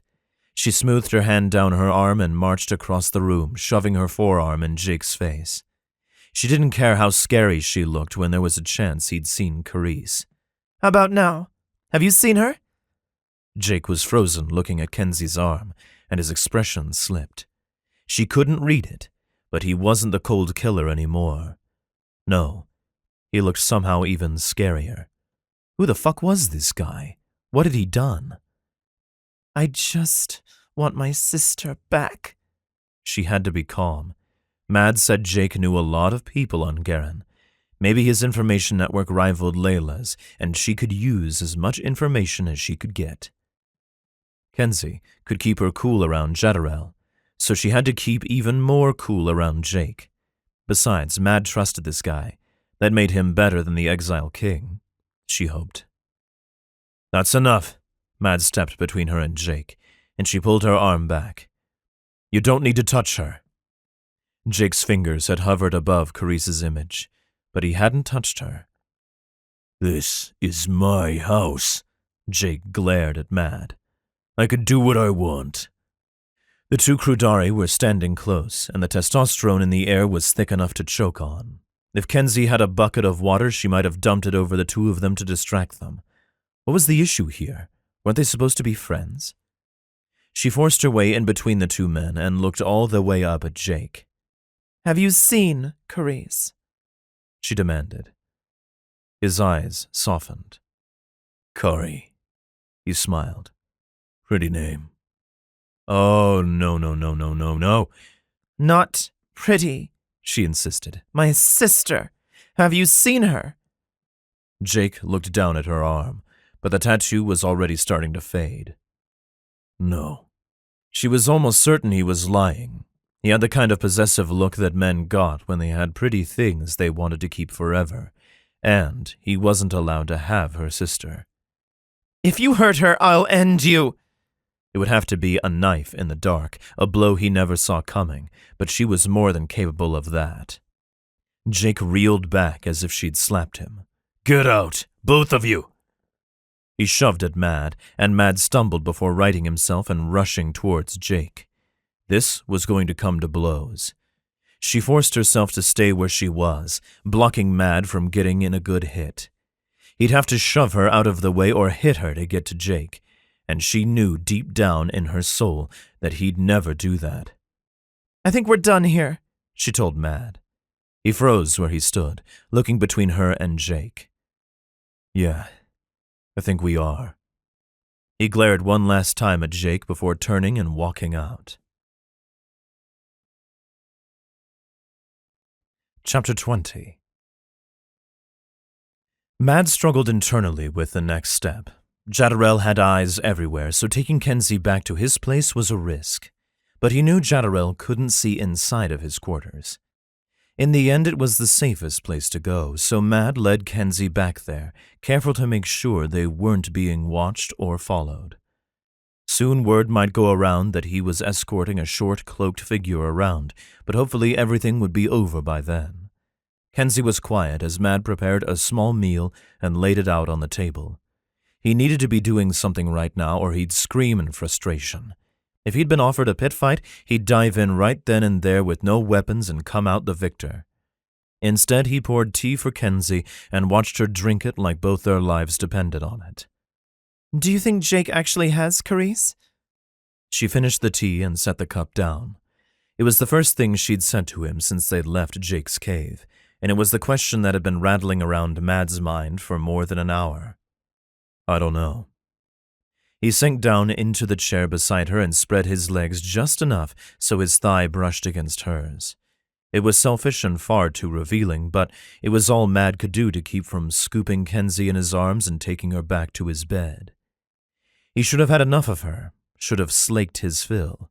Instead, he only wanted more. How could he convince her to take a chance on him? "I'm going to assume he was acting out of character, right?" Her fingers swirled around the edge of the teacup, the motion hypnotic. I don't think he's ever raised his voice at me before today, at least not outside of life-threatening situations. Jake was a gentle giant. He'd never told Mad what landed him on Garen, and at a certain point, Mad decided he didn't care. You get into a lot of life-threatening situations? Her finger didn't pause on the rim of the cup, but Mad was almost certain Kenzie was deciding how to turn that little bit of crockery into a deadly weapon. He shrugged. It's Garen. Right. They ate quickly, both clearly conditioned not to let food go to waste, but Mad didn't fill his plate as high as he would have liked, instead waiting to make sure Kenzie had taken her fill first. He got a deep sense of satisfaction from watching her eat, from knowing he was taking care of her in this way. He'd never wanted to take care of anyone on Garen. You have that look on your face again, she said as she wiped her hands clean. What look? Mad popped a dumpling into his mouth and savored the flavor. The barbarian look? Like you want to hide me away somewhere and hit anyone who gets too close with a club. She smiled when she said it. Mad was a bit uncomfortable with how close that was to the truth. He was beginning to see the wisdom in Jake's cave. It was much more defensible than Mad's quarters, and a club could do plenty of damage. I just want to feed you right now, he said calmly. Kenzie glanced over at the bed and then back at him, but she didn't say anything. Okay, maybe there was more he wanted to do than simply feed her, but it would all have to wait. He had to brace himself before he spoke again, knowing he was giving Kenzie a weapon that could bring him to his knees. If Jake has Carice, he's not holding her as a slave. He held up a hand before she could say something unconsciously or consciously hurtful. He frees people from the slave market and slave ships as often as he can. He's killed more than one slaver. It goes against everything I know about the man to think he would enslave her. Then why wouldn't he talk about her? Kenzie leaned back, and her hand automatically went to one of her knives, but she didn't unsheath it. She just liked knowing that her weapons were there. Mad wondered that himself. Maybe he doesn't have her. Maybe he had her and she ran away. So he would keep her captive. Her tone was dangerous. He had to be careful here. If he said the wrong thing, Kenzie would march back across the city and try to get Jake to talk at knife point. We both know Garen is dangerous. He wouldn't hold your sister prisoner, not exactly. But that doesn't mean he'd want her wandering around where anyone could snatch her off the street for nefarious purposes. Kenzie sucked in a ragged breath at that image. The gods only know what it is. It could even be the mating urge run amok and screwing with his head. Matt only realized what he'd said when the words were out and couldn't be taken back. Kenzie froze. The mating urge? He had to back away from this conversation before it brought up uncomfortable questions. That's very unlikely. Then why did you say it? What is it? She turned toward him, their knees brushing. It was an awkward position, but she clearly wanted to watch him closely while he spoke. Remember what I said about fate this morning? Explaining the mating urge felt strange. Everyone on Garen and back home on Crudair knew the fundamentals, even if it was rare. They were taught about it as children and everyone knew the signs. Overwhelming sexual attraction, ferocious possessiveness, intense emotion, and something that was insufficiently called the want. The pull of the mating urge overrode the need for energy from the fount. It allowed mated pairs to freely share energy and to somehow create their own. But mostly the want was a yawning hole inside of Mad, a hole that only Kenzie could fill by accepting their fate and tying herself to him. I remember, Kenzie said quietly. Did she realize? Was she feeling even a fraction of the yearning inside of him? Could he let himself hope that maybe she might want him as much as he needed her? Some individuals are marked by fate for one another. That's what I meant by the mating urge. Fate doesn't select everyone's mate, but it happens often enough that we know it's possible. It was surreal to be speaking as if the mating urge wasn't telling him to scoop Kenzie up, place her in his bed, and never let her leave. You're trying to tell me soulmates are real? Yes. Kenzie shot up from her seat. I should go. He wanted to tell her she could stay with him, but they both knew Jezreel could find him at any moment. "Do you have a safe place for tonight?" he asked. She checked her weapons quickly. "I can take care of myself, Mad. I've been doing it for years. No need to worry about me." "Maybe you shouldn't have to." It bubbled out of him, and once he started, he couldn't stop. "Maybe you should be able to lay down your burdens for a single night. You should be cherished and protected. Loved." But that word he managed to claw back at the last moment. She didn't believe him when he spoke about mates. He couldn't push this yet. "My burdens won't be laid down until I find my sister, and any man that wants to cherish me needs to know that." She looked at him in challenge. Mad closed the distance between them and cupped her face in his hands. "We'll find her," he promised. "I should go." She didn't step back. Neither did Mad. "This is crazy," she said. Mad leaned in and kissed her. Chapter 21. Walking away was the smart thing to do. Kenzie knew that. She always did the smart thing. She had to do the smart thing. But the smart thing flew out of her mind the second Mad kissed her. His kiss had a way of making her burn. She'd been kissed plenty of times over the years, but it had never been like this. All his talk about soulmates made her dream, but she had to squash that down. She didn't have time to think about the future when she had a job to do. The kiss was in the here and now, and she could steal this time away with him. It would be enough to power her through the rest of her journey. It had to be, because she had a feeling she was never going to get over Mad. That was craziness. She'd known him a week, not even a week. And yet he'd already carved a place in her heart that was his for good. He'd left his mark on her, and she wanted more. He held her tight enough to leave bruises, and she loved the thought of wearing his mark. She wanted this man branded under her skin where she could never forget him. Her body surrendered again, shuddering around him in ecstasy, and Mad followed quickly after. They lay together as they came down from their passion, and Kenzie wished she could stay. Sleep clawed at her, and it would be so easy to give in to it, to let Mad gather her close and hold her through the night. She wanted it more than she wanted almost anything. But people were looking for her, and she'd almost been discovered at Mad's place once before. "Don't go yet," Mad said into the darkness around them. "Stay. Just a bit longer." Not the night. He knew she couldn't do that, and she was grateful he didn't ask. If he had, she wasn't sure she could make herself say no. "Just a few more minutes," she agreed. She let him hold her, but she fought off sleep with every mental weapon she had. She couldn't give in, not tonight. What would it be to spend a night with this man for real? The first time didn't count, not when it had ended with her knife at his throat. This thing between them was dangerously real, and that scared Kenzie enough to finally sneak out of bed. Mad teetered on the edge of sleep and only made a mumbling noise of protest. She looked back at him one last time after she was dressed and almost leaned in to kiss him. But if she kissed him, she knew she wouldn't leave.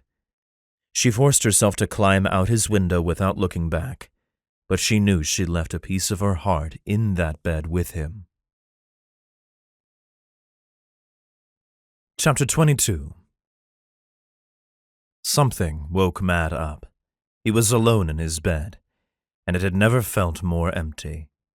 He knew Kenzie couldn't stay, not when Jezreel was desperate to get his hands on her. But that didn't mean he didn't crave her company. Soon, he promised himself, soon he'd find a way to be by her side, even if it meant leaving Garen. Could he really? For so long he'd struggled on this hopeless planet, hoping that one day he might be reunited with his sister. But there were tens of thousands of exiles on Garen. How many had been pardoned over the years? 100? The chance of actually getting a pardon was minuscule. If he left with Kenzie, he could have a life, if she would have him. Mad heard another noise. He stayed still in his bed. There was a knife on the bedside table and his axe was right under the bed, but he didn't want any intruder to know he was awake until it was too late. His fists could do plenty of damage before he had to reach for a weapon. Heavy footsteps tromped through the room and threw open the door to his bathing chamber. Whoever was here wasn't trying to hide. Mads sat up and reached for his knife. He didn't turn on the light. It would make his quarters a beacon for anyone looking in from the outside. The moonlight streaming in provided enough illumination to make out his intruder. Jake. He spun around as if he'd heard Mads sit up. "She's gone. Where is she?" He turned back toward the bathing chamber, dove in, and then came right back out once he'd assessed it was empty. "I'm the only one here." Mad put the knife back down with a fair bit of reluctance.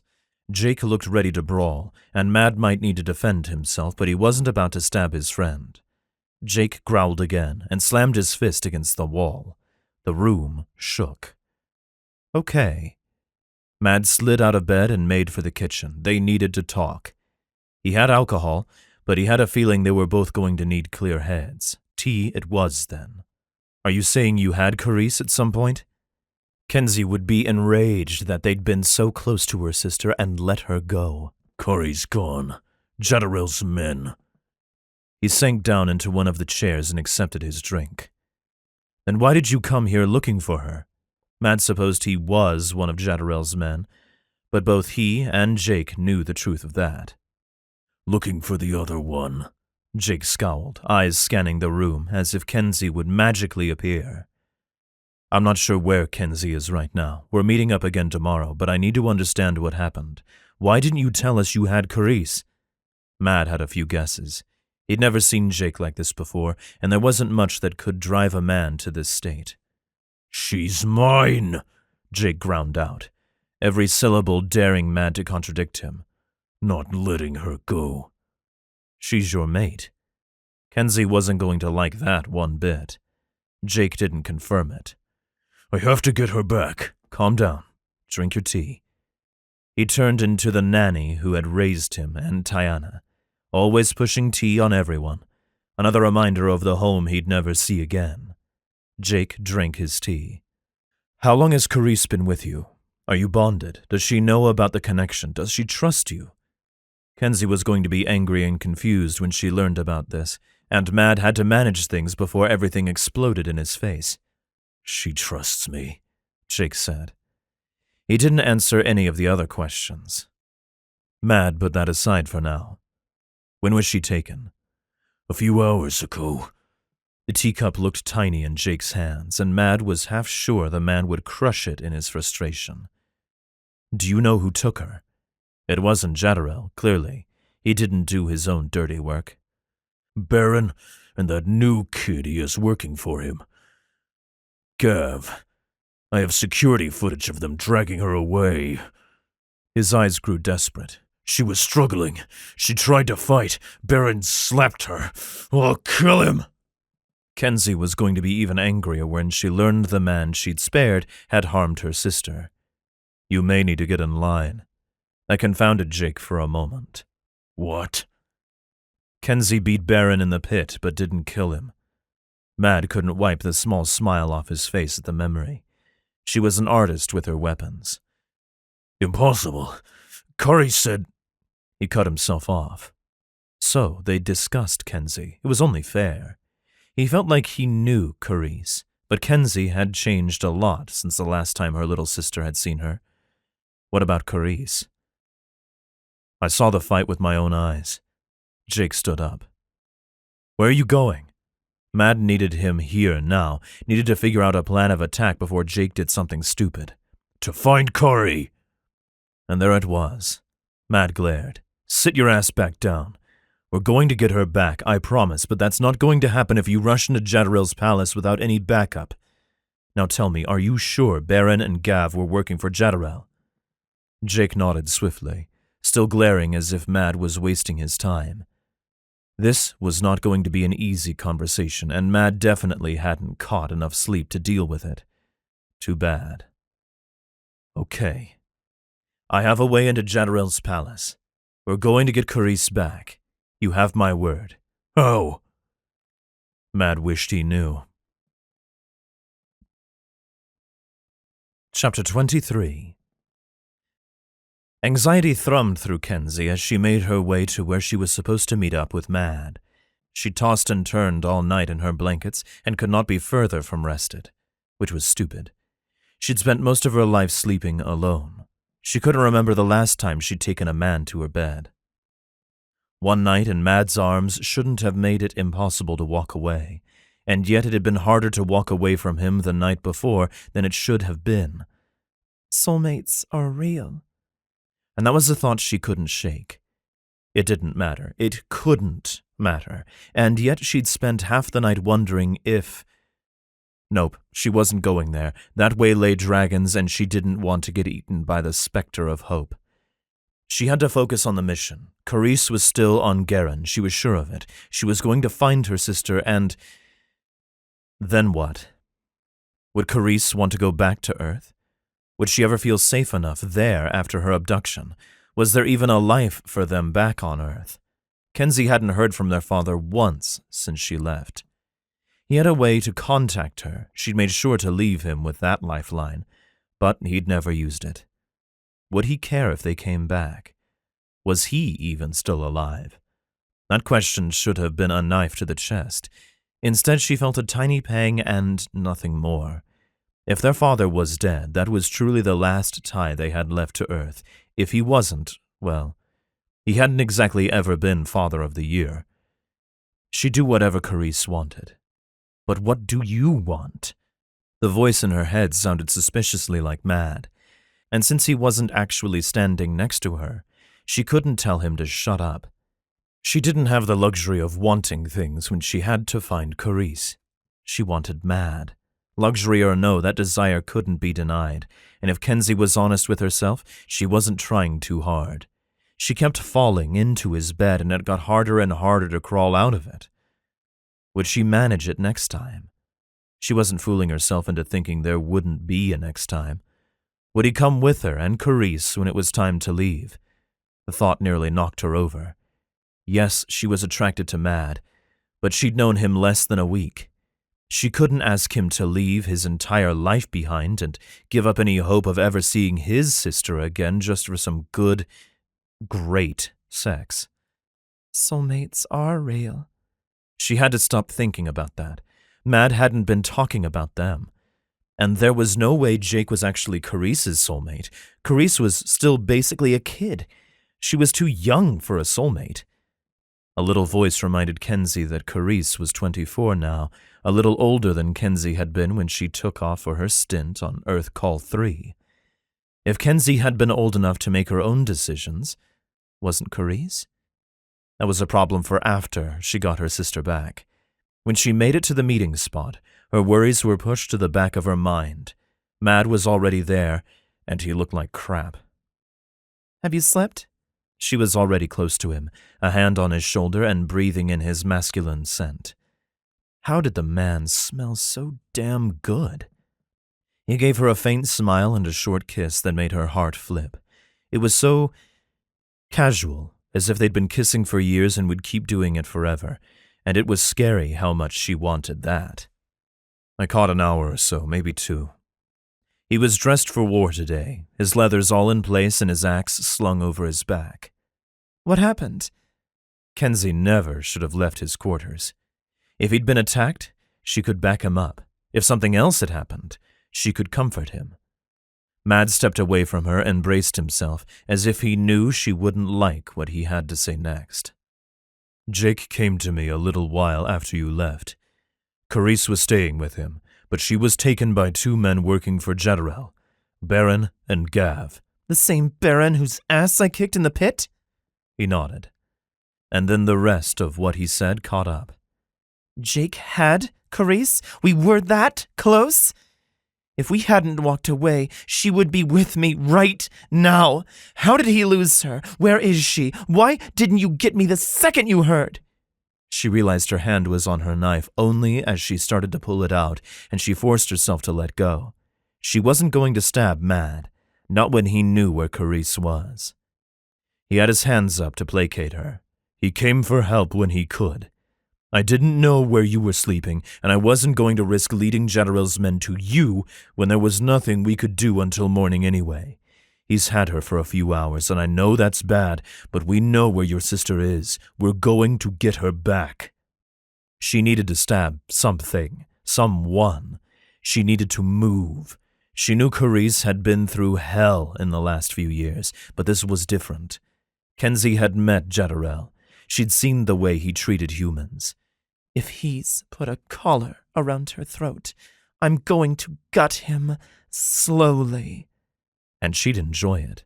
She didn't like violence, no matter how good she was at it, but she'd use every trick she'd learned in the last 7 years to cause him as much pain as a person could feel before she ended his sorry existence. "You said you'd go through hell to find your sister. Did you mean it?" Of course I meant it. She could list off all the terrible things she'd seen in the past 2 years, but they didn't have time, and she was tired of standing around.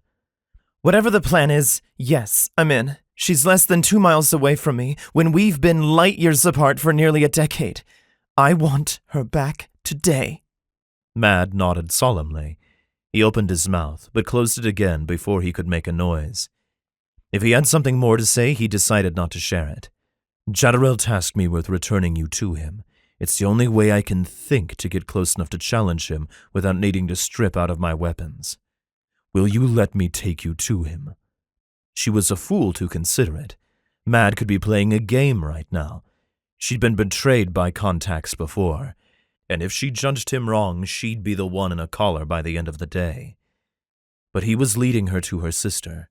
He didn't need to lie. He could have turned her over to Jezreel at any point. And she trusted him. Simple as that. Maybe that made her reckless, but at some point, she needed to trust someone. Mad wouldn't betray her. Soulmates are real. She didn't know if he was hers, but the belief that he could be was enough to propel her forward. She could trust Mad. He knew why she was here and what she needed, and right now, they needed to work together to finish her mission. Let's go get my sister back. Chapter 24. Kenzie tripped over her feet, and her cheeks burned at the humiliation. The chains on her hands clinked, and she could feel the eyes of everyone in Jezreel's territory on her as Mad dragged her through the street. It's for Carice, she reminded herself, again. Jezreel had Carice. This was the only way to get close enough to get her back. She trusted Mad for some crazy reason, and she really hoped she hadn't judged poorly. The walls and stained glass windows of Jezreel's palace mocked her as Mad stopped at the entrance and spoke to the guards. "You finally found her," one of them chuckled darkly, looking at her in a way that had her reaching for her knives. Except she was unarmed. If Mad betrayed her, she was going to kill him. "She's not for you," Mad scowled, but didn't sound possessive. He sounded bored. "Jezreel wants her, and I'm going to deliver her. No one else is getting the credit for this." The guard blew out a breath and glared at Mad, but he let them pass. Mad was fully decked out in his best warrior gear, leathers in place, axe on his back, and a knife on his hip. She'd even let him borrow her baton just in case he needed another weapon. He was the size of a super soldier, and she had to believe that he would be strong enough to defeat Jezreel himself. Otherwise, she was dead. Kenzie wouldn't let Jezreel put a collar on her. She would die fighting, and she had to mentally apologize to Carice for her weakness, but she couldn't let herself be taken. It wasn't in her. A stronger woman would be willing to live through anything. They entered the narrow passage that led to Jezreel's throne room. This was their last chance to be alone, possibly forever. Kenzie wanted to launch herself at Mad and kiss the living daylights out of him. Dread hung over her like a curse, and she couldn't help but fear that Jezreel was too strong. She'd never seen the Exile King fight, but he'd hung on to his power here for years. There could be eyes on them right now, but Kenzie risked taking a step forward. Mad whipped around and clasped her forearm. To anyone else, it might have looked like he was stopping her from hitting him. Instead, it was as close to an embrace as they could manage. Their eyes locked, and Kenzie could feel Mad's gaze all the way down to her soul. and something that had been tickling the back of Kenzie's mind finally annoyed her enough that she had to speak. Mad had been protecting her this entire time, even when it was clear that she could handle herself, and when he'd talked about mates, there was something missing. I think you're holding something back from me, she spoke, barely above a whisper, just in case there were hidden guards or recording devices. When you were talking about fate and mates and the future, I know we don't have time for you to explain, but whatever it is, I want you to do whatever you need to get us to the other side of this thing, no matter what. Mad's face went a bit pale. You don't know what you're saying. She couldn't tell if his voice trembled with fear or hope. She wanted it to be hope. Under other circumstances, she would have covered her hand with his as a sign of trust, but she was still bound. So she had to use her words. I trust you. She wouldn't have let anyone else put her in chains. They stood like that for an eternity, but it must have really only been a few seconds. Not long after that, there was a knock against the door leading into Jadderell's throne room, and Mad dragged her inside. The two humans were chained beside the throne, and Kenzie didn't have to try to hide her disgust this time. Two other Crudari, a man and a woman, stood to one side of Jadderell's throne. The spectacle would have witnesses. Mad stilled in front of her, and Kenzie knew something was wrong. The door shut behind them, locking them in with Jadderell. She stepped to the side as best as she could and saw that Jadderell was wearing a strange, glowing necklace today. She'd seen that before. On the guard in the green zone. They were important, but she couldn't remember what they were called. Jadderell stroked a finger along the leather pouch and grinned. I was lucky enough to get a nearly full pitcher. I can't remember the last time that happened. Now, bring the girl forward. Pitcher. It took a second, and then Kenzie remembered. The pouches contained energy from Crudair, energy that could make them stronger, faster, and more resilient fighters. This was bad. Really, really bad. Anything, Kenzie whispered to Mad. If he had a trick up his sleeve, she needed him to pull it, immediately. A headache started to form at the back of her skull, and Kenzie took a deep breath. Mad was going to win. He had to. The headache got worse. I don't have all day, Damari, Jadderell sneered. Mad pulled out a knife and threw it straight at Jadderell's face. Chapter 25. On a normal day, Mad would have trouble defeating Jadderell. He was bigger and faster than the Exile King, but Jadderell was mean, tricky, and more experienced. He'd been a star in the pit during his rise to power, and Mad had never faced him one-on-one. With a pitcher, Jadderell would be nearly unstoppable. The mating bond rose in Mad, and he thrust it out toward Kenzie, needing to tie her to him. The energy their lovemaking had given him was strong, but already beginning to fade. If they were fully bound, he would be nearly as strong as he was back on Crudair, maybe even stronger than Jadderell. But he met a brick wall of resistance in Kenzie. She might have given him permission, but she didn't know what he needed. Physical contact could do the trick, but Jadderell was already coming at him. Mad dropped Kenzie's chain and hoped she was smart enough to step back. This is a challenge, he declared, just in case Jadderell's people tried to contest it later or interfere. There weren't exactly laws on Garen, but there were customs, and once a challenge was started, it was until the death or submission. Mad couldn't submit. He heard metal fall to the ground and knew Kenzie had undone the chains around her hands. He hadn't been willing to fully bind her, and though she'd been willing, he'd seen the relief when he showed her the trick to undo the chain. The energy in Jadderell's pitcher teased Mad, but there was no way to take it for himself now that it had been keyed to Jadderell, not without killing the man, which was already the plan. You're a fool, Jadderell scowled, holding a thick metal chain and twirling it around before whipping it out towards Mad. The man didn't like blades for some reason. You've thrown your life away. Mad didn't respond. Talking would tire him out faster, and he had to conserve his energy. He tried the mating bond again, but Kenzie still resisted. Was there a way to explain what he needed? He didn't have the words. He pulled out his axe in a swift move and swung at Jadorel. Even though he had little hope of connecting, the axe was a weapon of fear, and he saw the way the Exile King flinched. Good. If Mad was going to die today, he wanted Jadorel to know fear. But Mad couldn't die, not when he was all that was standing between Kenzie and Jadorel's collar. Jadorel swung his chain again, and it swiped against Mad's side, dull pain blooming in his muscles. That chain was going to hurt if he got hit somewhere important, or if Jadorel kept connecting.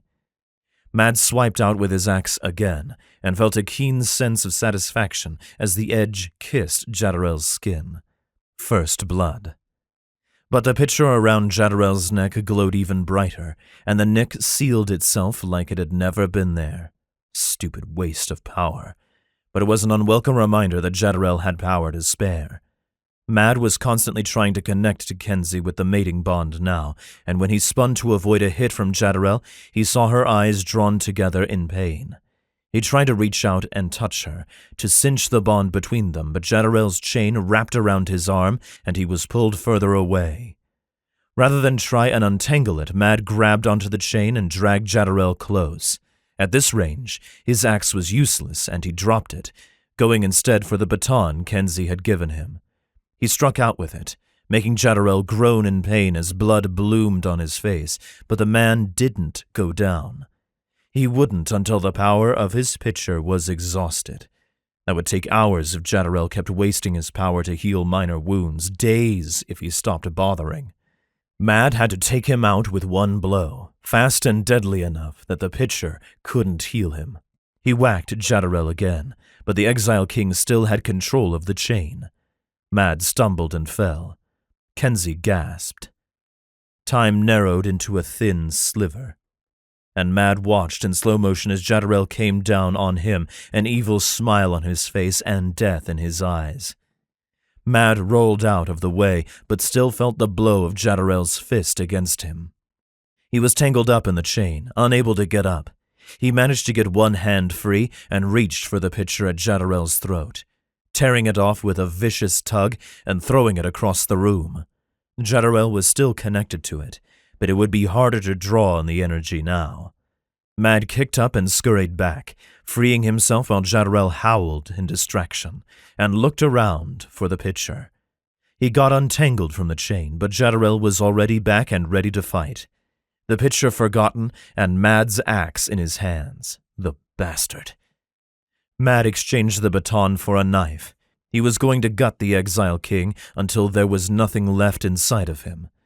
Jadorel swung, and it would have connected if Mad didn't jump a foot back.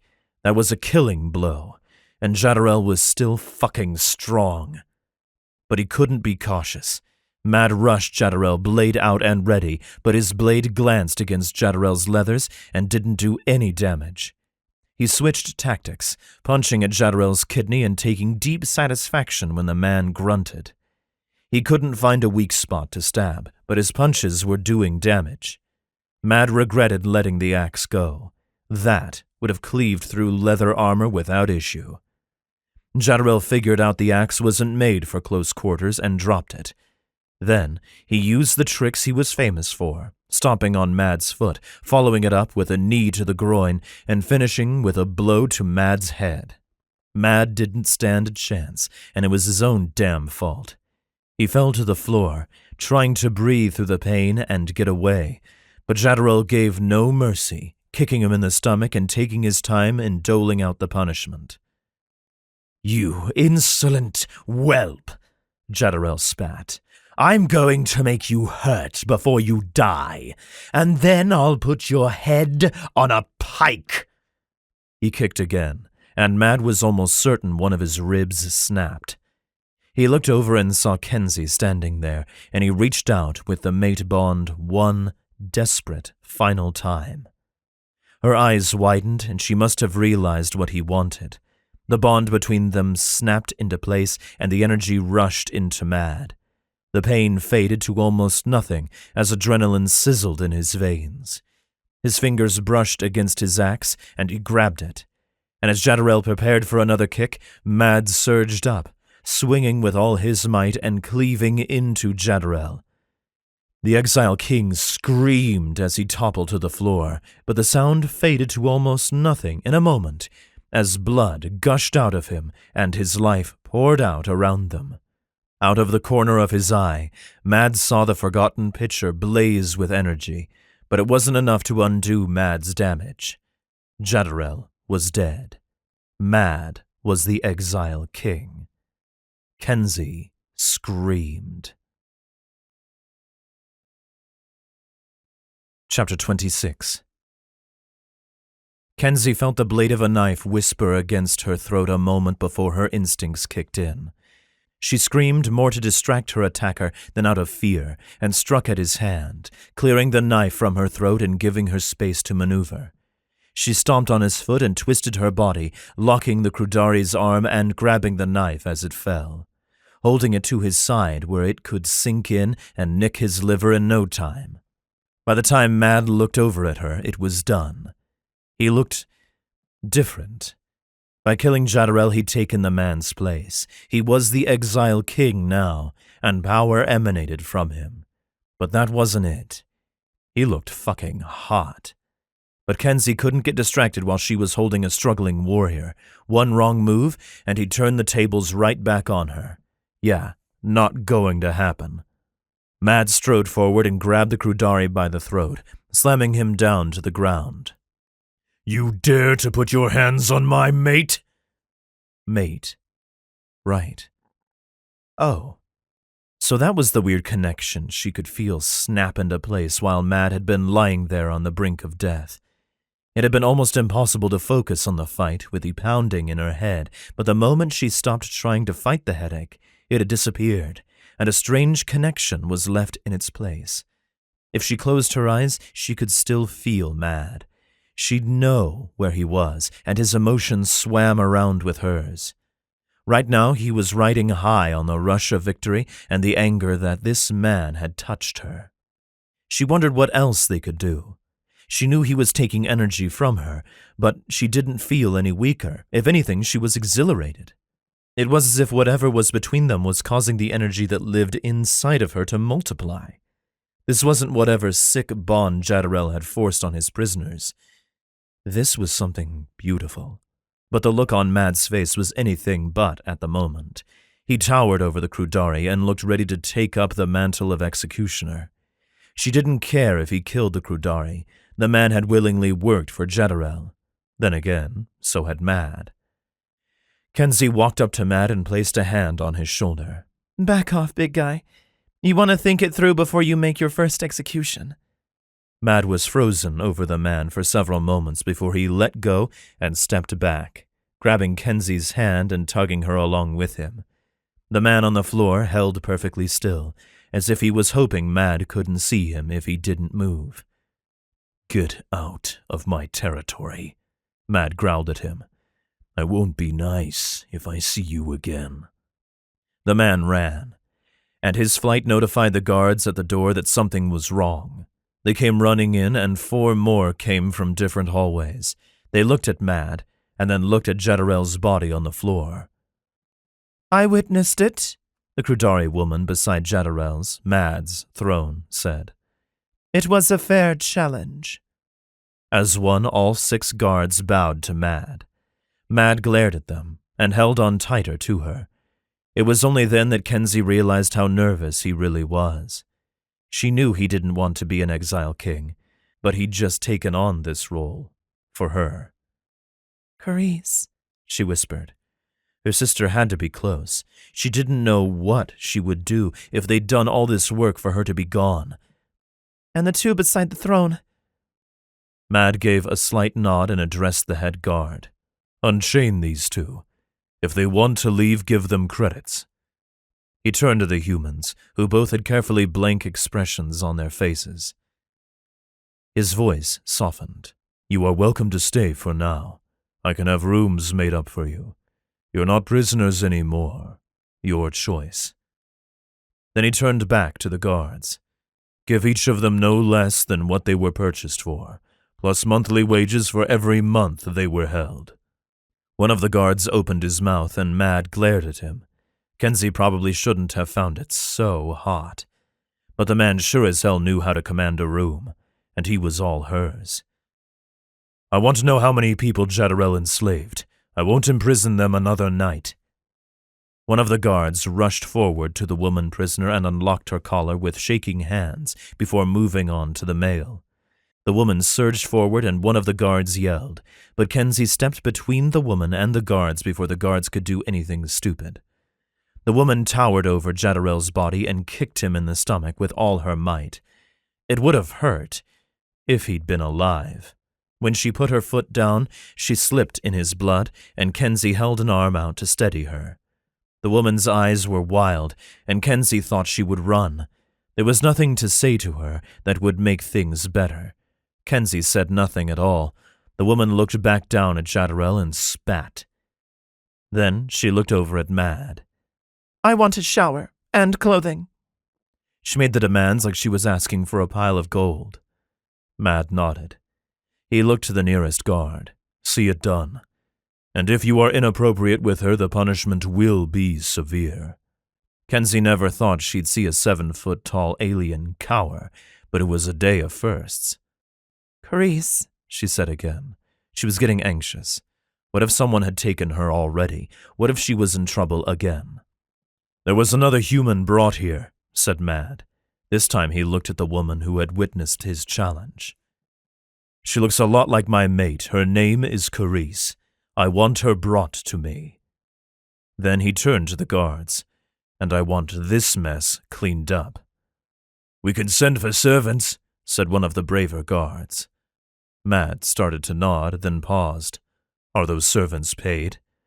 The head guard nodded quickly. "Yes, sire. The only slaves are the ones that is, the ones Jadderel kept for himself." "Very well. Have this place cleaned and bring Carice to us in the antechamber." He led Kenzie through the guards into a side room she hadn't noticed before. Once the door closed behind them, he slumped against it, most of the bravado going out of him. Kenzie wrapped her arms around him and let herself fall into the hug.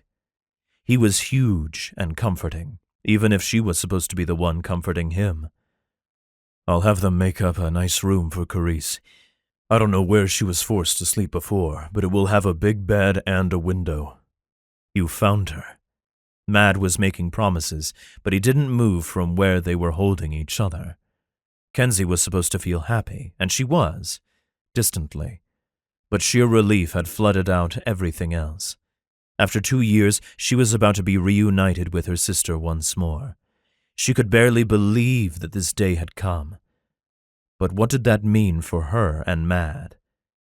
He'd just taken power of a territory on Garen for her. He was a king, and maybe one day he could get a pardon and go home.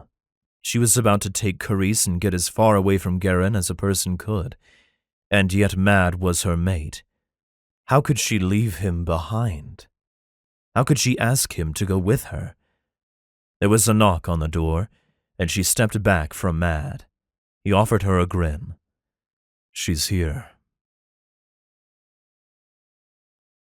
Chapter 27.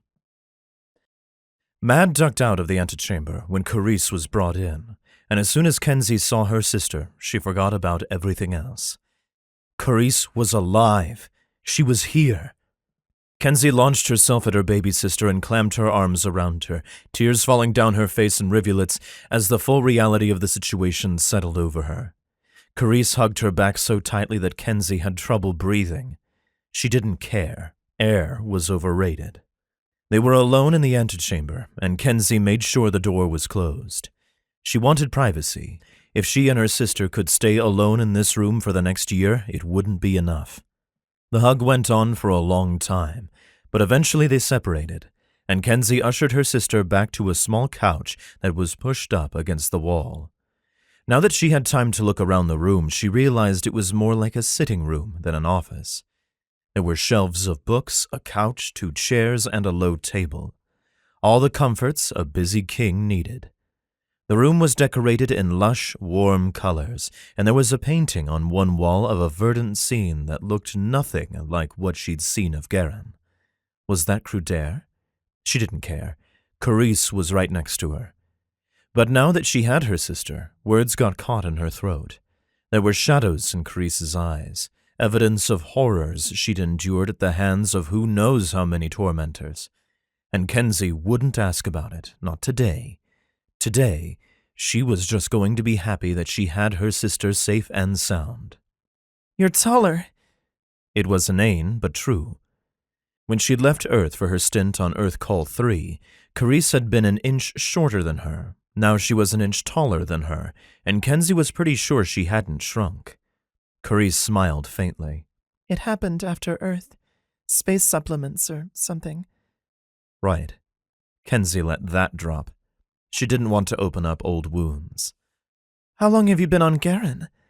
She needed to know how far behind she was, even if she had a pretty tight timeline of this planet. Carice relaxed a little against the couch and pulled her legs up, looping an arm around them. There were scars on that arm, and Kenzie tried not to stare. She probably failed. Did Carice want to go on a vengeance spree? Because that could easily be arranged. About a month, I think. Her voice was raspy. It hadn't been raspy before. Kenzie didn't ask, not yet.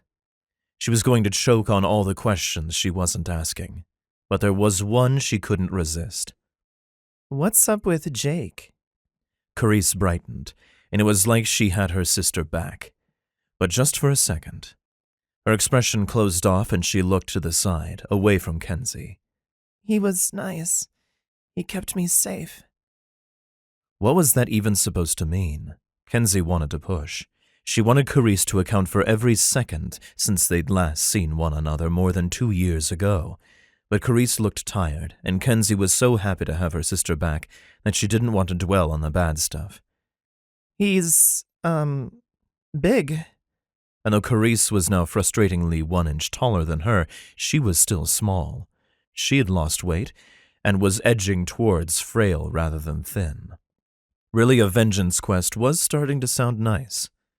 Kenzie kept the bloodthirstiness to herself. Carice blushed and hid her face behind her knees. They're all big here. How did you do this? How are you here? Am I dreaming? Kenzie wanted to cry. Whoever had taken her sister deserved to be banished to the deepest pit of hell. Carice was a sweet soul, and back home she'd never hurt a fly. I'm really here, Kenzie assured her, reaching out and clutching her hand to anchor her in the moment.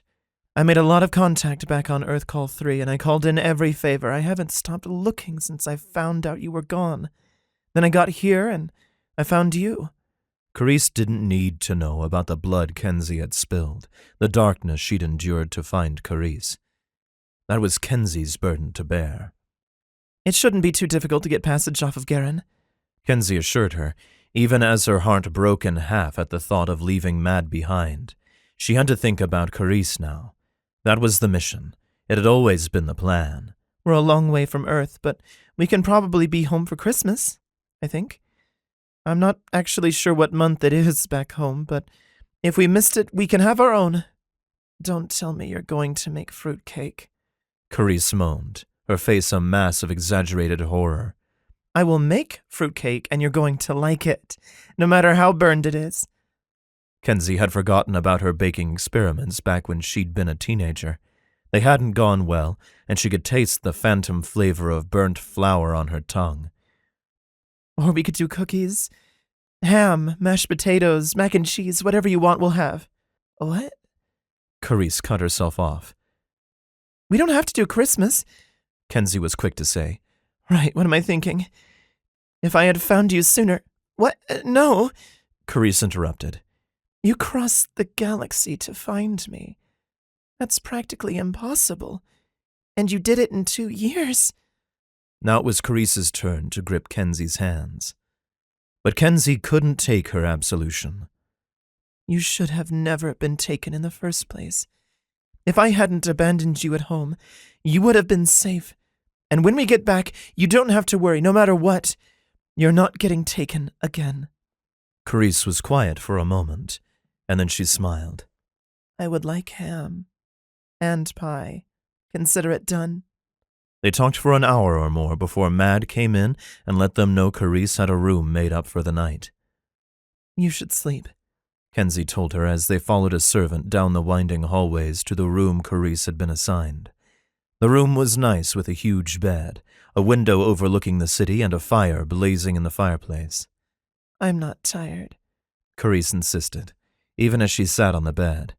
Food, then? Kenzie wasn't sure when she'd last eaten. Carice nodded. Kenzie summoned the servant back and put in the order, and in a matter of minutes they each had a glass of wine and a plate laden with meats, cheese, and fruit. No pie, sorry. Carice sipped her wine and rolled her eyes. You don't have to keep apologizing for everything. It's not your fault. I can wait for my goddamn pie. The outburst was a bit shocking, but Kenzie did her best to keep smiling. Of course Carice would have outbursts. She'd been through a big trauma. Drink up, she just said. They ate their way through the meal and eventually Carice yawned. It didn't take her long before she was curled up on the bed and sleeping. Kenzie watched her sister's chest rise and fall in an even rhythm and didn't stop the tears that started to stream down her face. Every emotion was mixed up inside of her. Happiness, relief, sorrow, confusion. Her mission was over. She'd found her sister. So what the hell was she supposed to do now? Chapter 28. Kenzie couldn't watch Carice sleep all night, no matter how much she wanted to. For one, it was barely night. Secondly, she had a feeling Mad was going to need her.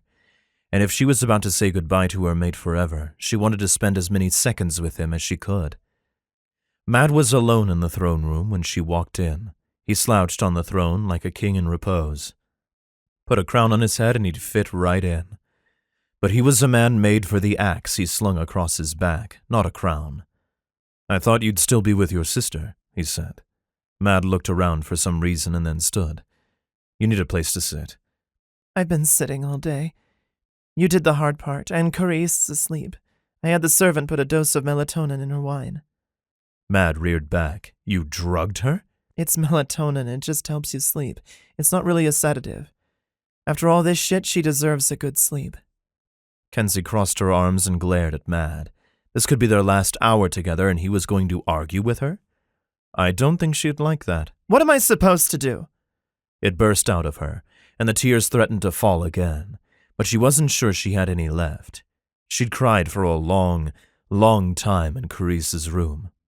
She's been through fucking hell for the past 2 years. I just want to bundle her up and find somewhere safe to keep her forever, and I don't want her to have to think about all the shit that's happened. So, yes, I gave her a small dose of melatonin to help her sleep. I'm sorry if that makes me a monster. She needed rest. You didn't see how tired she looked. Masculine arms clamped around her, and Kenzie surrendered to Mad's embrace. This was where she belonged, and she clung to him, knowing she'd have to soak up enough of these moments to last the rest of her life. I'll apologize in the morning, she muttered. She shouldn't have done it, and it shouldn't have taken Mad yelling at her to realize that. Carice was going to be pissed when she found out. Kenzie could deal with it as long as she had a sister. Sounds good. He didn't let her go. They were standing like that when the door slammed open and Jake marched in, bearing a giant club that made him look like a barbarian caveman. Where is she? He demanded. Don't you have guards anymore? Kenzie muttered. She didn't pull away quickly. She'd taken off her weapons when she was sitting with her sister, and she'd felt so safe that she hadn't bothered to put them back on. She carefully grabbed one of the throwing knives still on Mad's belt and concealed it in her hand. Mad had to feel what she was doing, but he didn't stop her, and since Jake was his friend, she didn't immediately throw the knife. Relationships require compromise. She's sleeping, Kenzie said. No need to tell the guy about the supplement. And she's okay. Thank you for taking care of her. She had to choke out that last part, but she'd seen the way her sister blushed when talking about Jake. This man, alien, hadn't hurt Carice. But it was probably good to get her sister away from him anyway. I want to see her, Jake stomped further into the room, and his grip tightened on the club. He was ready to bust heads, but all the heads had been busted. For now. You can't, Mads said. He stepped half a step in front of Kenzie, blocking Jake from getting to her. Come in the morning or stay here tonight and see her in the morning. Either is acceptable, but Carice needs her sleep. Jake's chest heaved, and Kenzie didn't have much hope of him seeing reason. She hated when she was right. He jabbed the end of the club at Mad, bumping against his chest, not to do any damage but rather to emphasize the point. I want to see her now, he demanded. I won't wake her up. He tried to pass by Mad. Kenzie backed up and got between Jake and the door that led to Carice's room. Not going to happen today. The knife wouldn't do much damage to Jake, not unless she got lucky. She really didn't want to fight him, and only a tiny bit of that had to do with him being Mad's friend. The guy was huge, and she didn't think she could win. But she wasn't letting a rampaging alien criminal go to her defenseless sister. Something shifted in Jake's eyes, and Kenzie knew things had just gone from bad to worse. He dropped the club and charged at her. Kenzie backed up, trying to get to the hallway and a door she could put in between her and Jake before he got to her or to Carice. Mad let out a furious scream and charged Jake, tackling him to the hard stone floor and punching him across the jaw. It only took 2 hits for him to stay down. Mad got up, knuckles raw, and face a wash of anger. Get out, he snapped through gritted teeth. Jake's eye was starting to darken with a bruise. Mad, you tried to hurt my mate. He leaned in close, and for a moment Kenzie worried he would do something unforgivable, but he only scowled. Get out of my territory until you learn some manners. Something must have told Jake that Mad meant business. Whether it was the mate thing or the absolute fury in Mad's voice, she wasn't sure. And she didn't know how to feel when he called her his mate. She loved it, and it made her want to cry. But if she never cried again, it would be soon enough. She hated the way tears hollowed her out.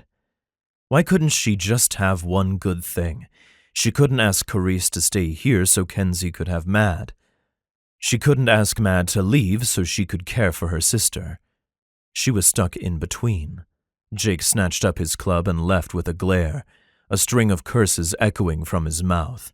Mad's chest heaved. I'll end him for this. Okay, that was getting out of hand. She stood in front of Mad and placed her hand over his heart. He immediately covered her hand with his own. Jake is your friend, and you're going to remember that tomorrow. I would have done the exact same thing, and nothing would get me to leave. She wasn't sure if that made Jake a more reasonable person, or maybe he just trusted Mad enough. He tried to hurt you. Mad tightened his grip on her hand. It's my job to protect you. She held up the knife and waved it before carefully sliding it back into the sheath on Mad's belt. I can take care of myself. He made a feral noise that shouldn't have made her shiver with want. I need to protect my mate. I've bonded you, but I haven't claimed you. The words were getting harsher by the second. Really, this should not have been turning Kenzie on. She'd seen Mad kill a man in this room only a few hours before. And yet, she kissed him fiercely and then pulled back. I'm your mate. Claim me. Chapter 29. Emotions swirled within Mad, and he'd never been more on edge. They stood in his throne room, in his palace. Kenzie was his mate, his fated mate. This was no bond formed out of a desperate need for the energy that flowed between them. This was something formed by fate and decreed by the universe, and Mad needed his woman to understand exactly where they stood. This was his palace, but she was his queen. He scooped her up in his arms and strode across the room until he seated her on his throne. She deserved a throne of her own right beside his, but that was a problem for a later day. He refused to be here without her. He wouldn't reign alone. Mad, Kenzie said before he knelt at her feet and ran his hands over her legs. Fuck, she breathed out. Fuck yes, he needed this. They both needed this. It was time to feast. Kenzie wore a dress right now, pale blue and nearly translucent in places. He didn't know where she'd gotten it, but he wanted to find her a dozen more. Another part of him wanted to burn it. The dress showed off his mate to the world, and a violent, possessive part wanted to keep her only for himself. He growled, and Kenzie put a hand on his shoulder. "You doing okay there, big guy?" she asked in a tone a person might use with an animal. There was a sea inside of him, waves crashing violently against the shore and demanding he take action, that he take his mate. "More than fine," he told her, the words low, a dark promise. Kenzie shuddered against him and leaned forward, giving him all of her weight like some kind of puppet whose strings had been cut. He wrapped his arms around her and held her there. "Holy shit," she mumbled into his ear, placing a clumsy kiss somewhere between his chin and his neck. Humans had the funniest sayings. But now wasn't the time to dwell on that. Mad couldn't make himself let go of his mate.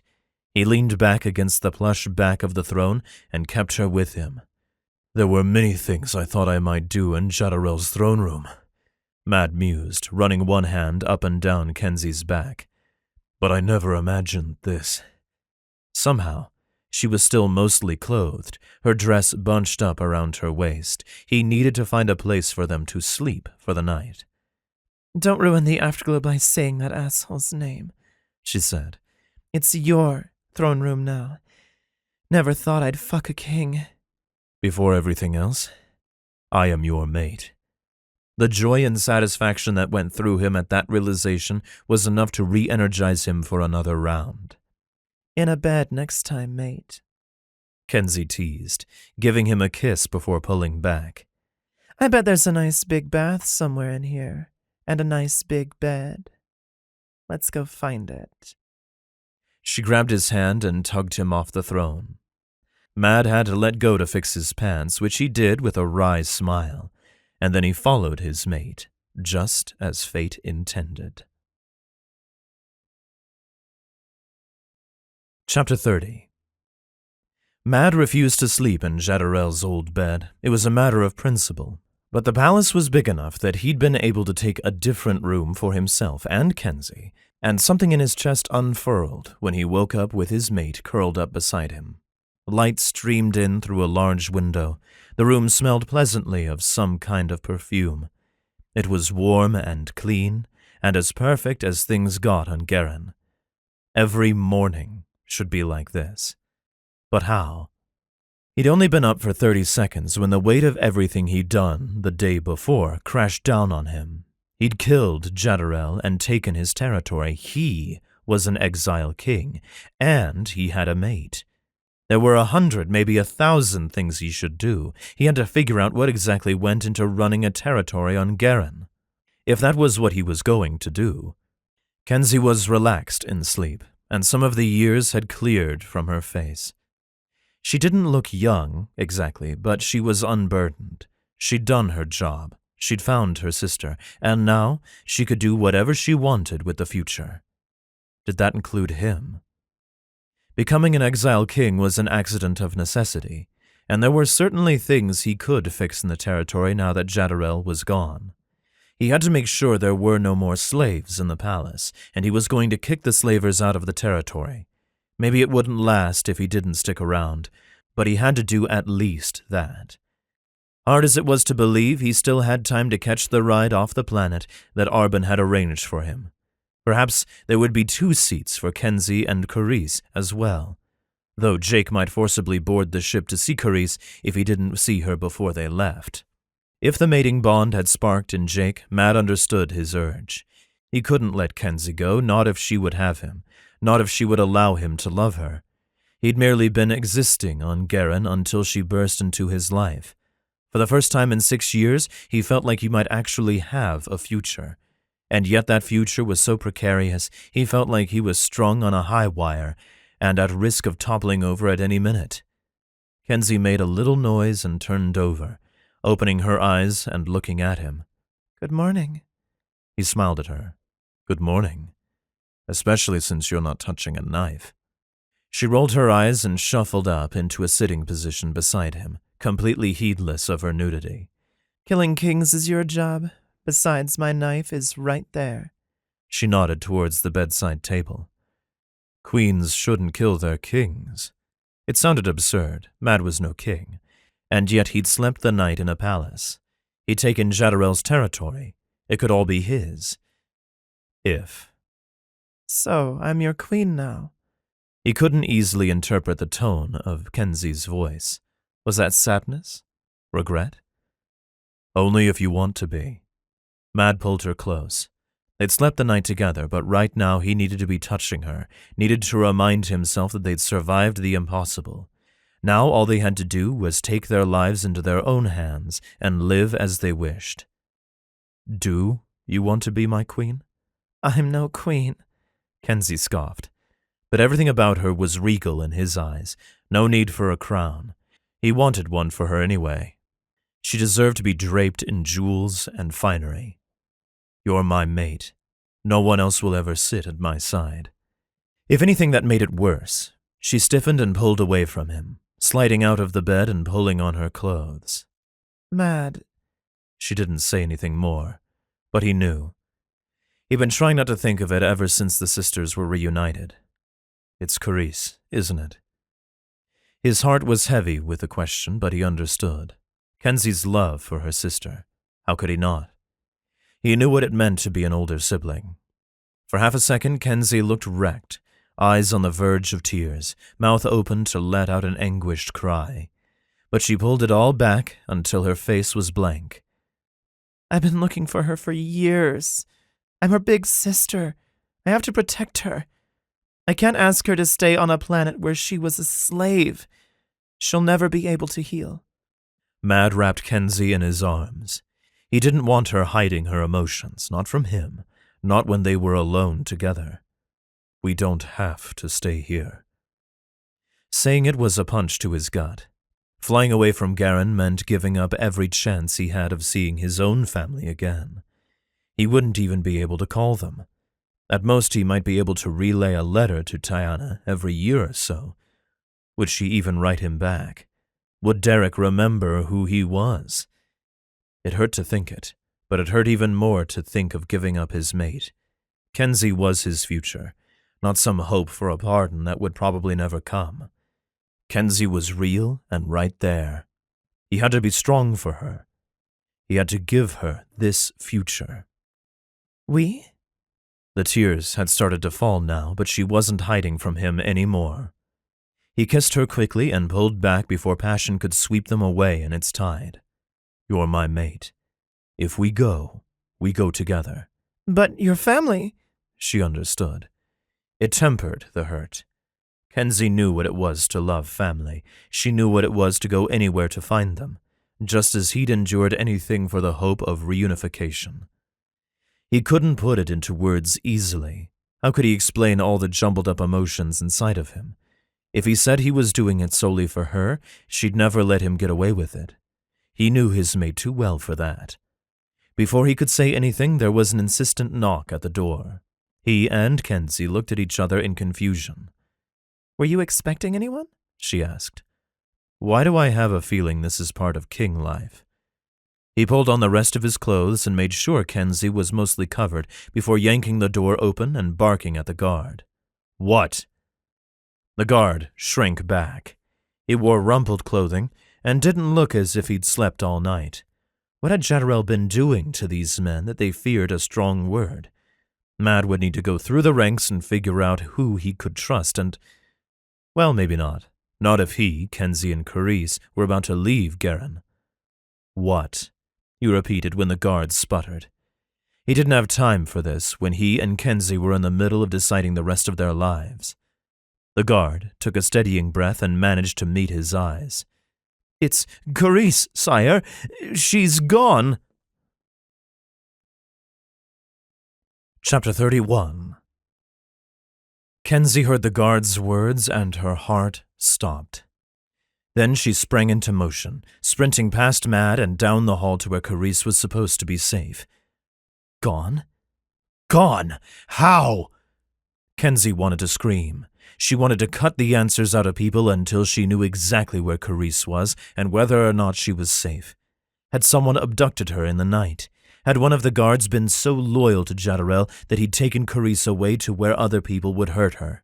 Had Kenzie had her in her grasp only to lose her because she was so selfish that she'd rather fuck a hot alien than sit vigil at her sister's side? Only when her fingers closed around hard wood did she realize she had a knife in her hands. She had to calm down. She couldn't tear through the palace in a rage looking for evidence of where her sister was. She needed to do it methodically, to gather every bit of evidence and chase down whoever dared to put a finger on Carice. Was it Jake? She could take Jake. None of her previous doubts mattered. She can't have gone far. Kenzie barely recognized her own voice. I need to find her. Mad was right beside her, and he put a hand on her shoulder. I think you should read this first. He handed her a folded piece of paper. It was on Carice's pillow. Ransom? Kenzie didn't have much money, but that didn't matter. Ransom meant that Carice was probably alive. Just read the note. Mad sounded strange. She met his eyes and saw concern. I'm fine, she tried to assure him. The fact that she had to grit it out through clenched teeth didn't help her cause. She unfolded the paper and read. Dear Kenzie, I'm sorry for leaving like this. I'm safe and with a friend. I know that's not going to stop you worrying about me, so I promise that I will send a note to check in at least once a week. Thank you so much for coming for me. I knew you would. Even in the darkest days, I knew my big sister would come. That hope kept me alive when nothing else would. And you came. You freed me. I was so happy to see you, and I love you so much. But I need to figure things out for me.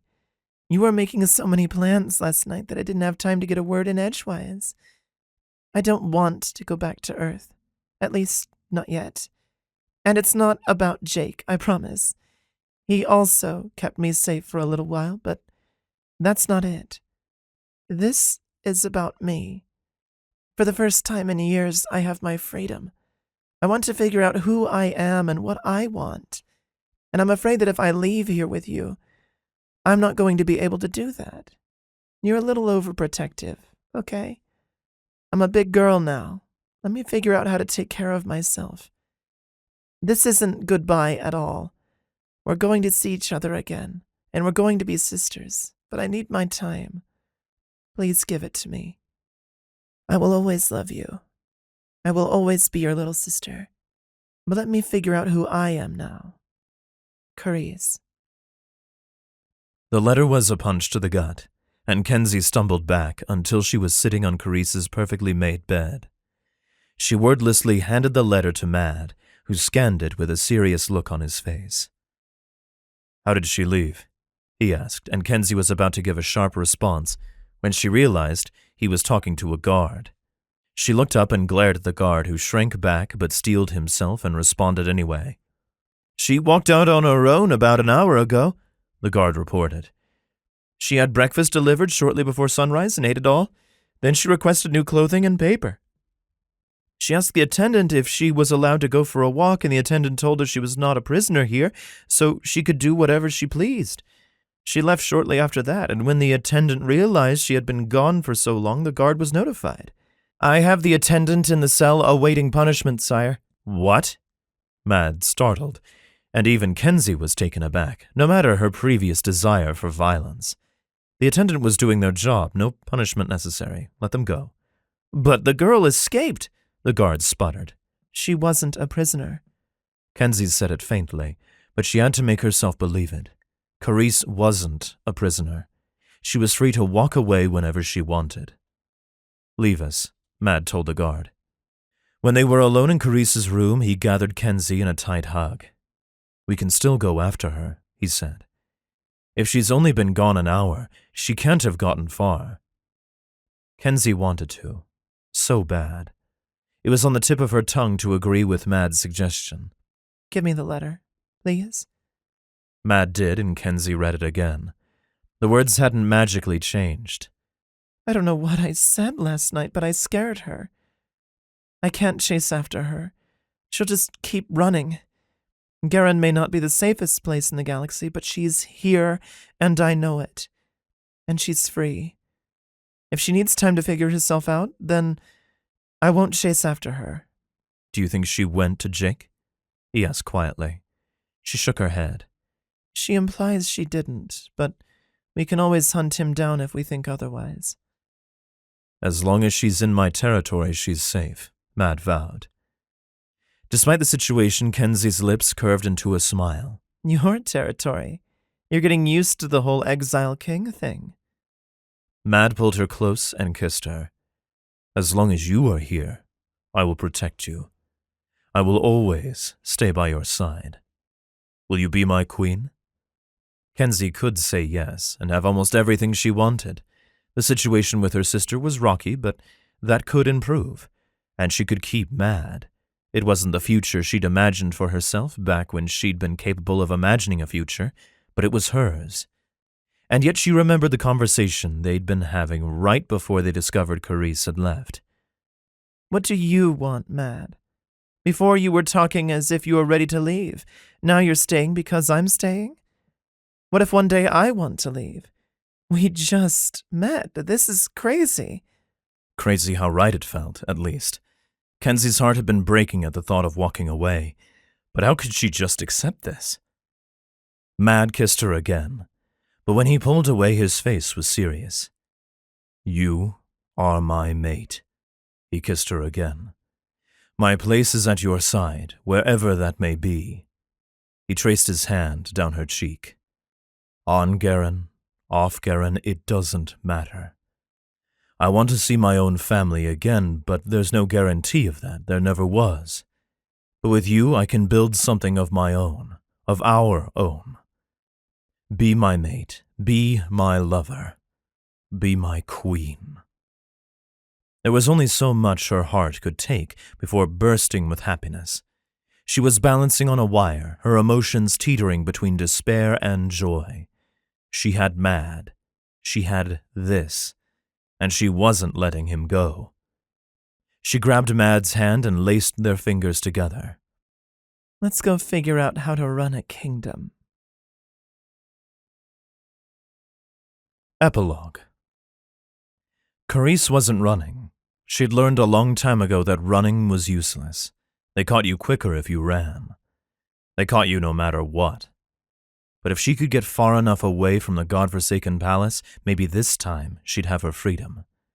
She'd been so unbelievably happy to see Kenzie that at first she'd known it had to be a hallucination. Good things didn't happen to her, not anymore. What about Jake? She banished the thought. She couldn't think of him right now, not if she wanted to keep her sanity. She clutched the note in her pocket, kept her head down, and kept walking. If she'd stayed, Kenzie would have taken control of her life. She'd already been making plans and didn't pause to consider whether or not Carice wanted it. She couldn't go back to Earth. Kenzie didn't know what it was like, not really. She'd always carved a path for herself. Carice took whatever path she could find. She ducked into the shadows between two buildings and read the note again, just to reassure herself it was real. It didn't say much, just gave her the words to say to get out of the palace and an address she needed to go to. It was signed, A Friend. Was it Jake? Her heart started beating a little faster at the thought, but it wasn't like him, at least not as she'd gotten to know him over the last few weeks. Was she being stupid? She'd just been freed, and now she was running off because a note she'd found shoved under her pillow told her there was another path. She almost turned around right then and walked back to the palace. Kenzie would forgive her, eventually. But she'd probably lock Carice up for her own safety for another 2 years. Was she being uncharitable? Maybe, but Kenzie hadn't even asked if Carice wanted to go back to Earth. If Carice went back, Kenzie would insist that she leave. She wouldn't understand why Carice wanted to stay. Carice wasn't sure that she understood why she wanted to stay, but she had to, for now. She checked the directions again and took off before her nerves could fail her. They brought her to a small cafe where a human woman was waiting at a table in the front of the room. She stood and smiled when Carice arrived. "You got my note," she said. Carice tried not to be disappointed that Jake hadn't left the note, even though that was impossible. "How?" That had been another thing. Clearly the palace wasn't safe if someone could just slip into a room and put notes under a person's bed. Carice wanted to know if there was any trouble. The woman's smile got even wider. "I have my ways. My name is Layla. I know your sister. I helped her find you." "Oh." Layla motioned for her to sit and poured tea from a teapot sitting on the table. "Please, have a seat. And some tea."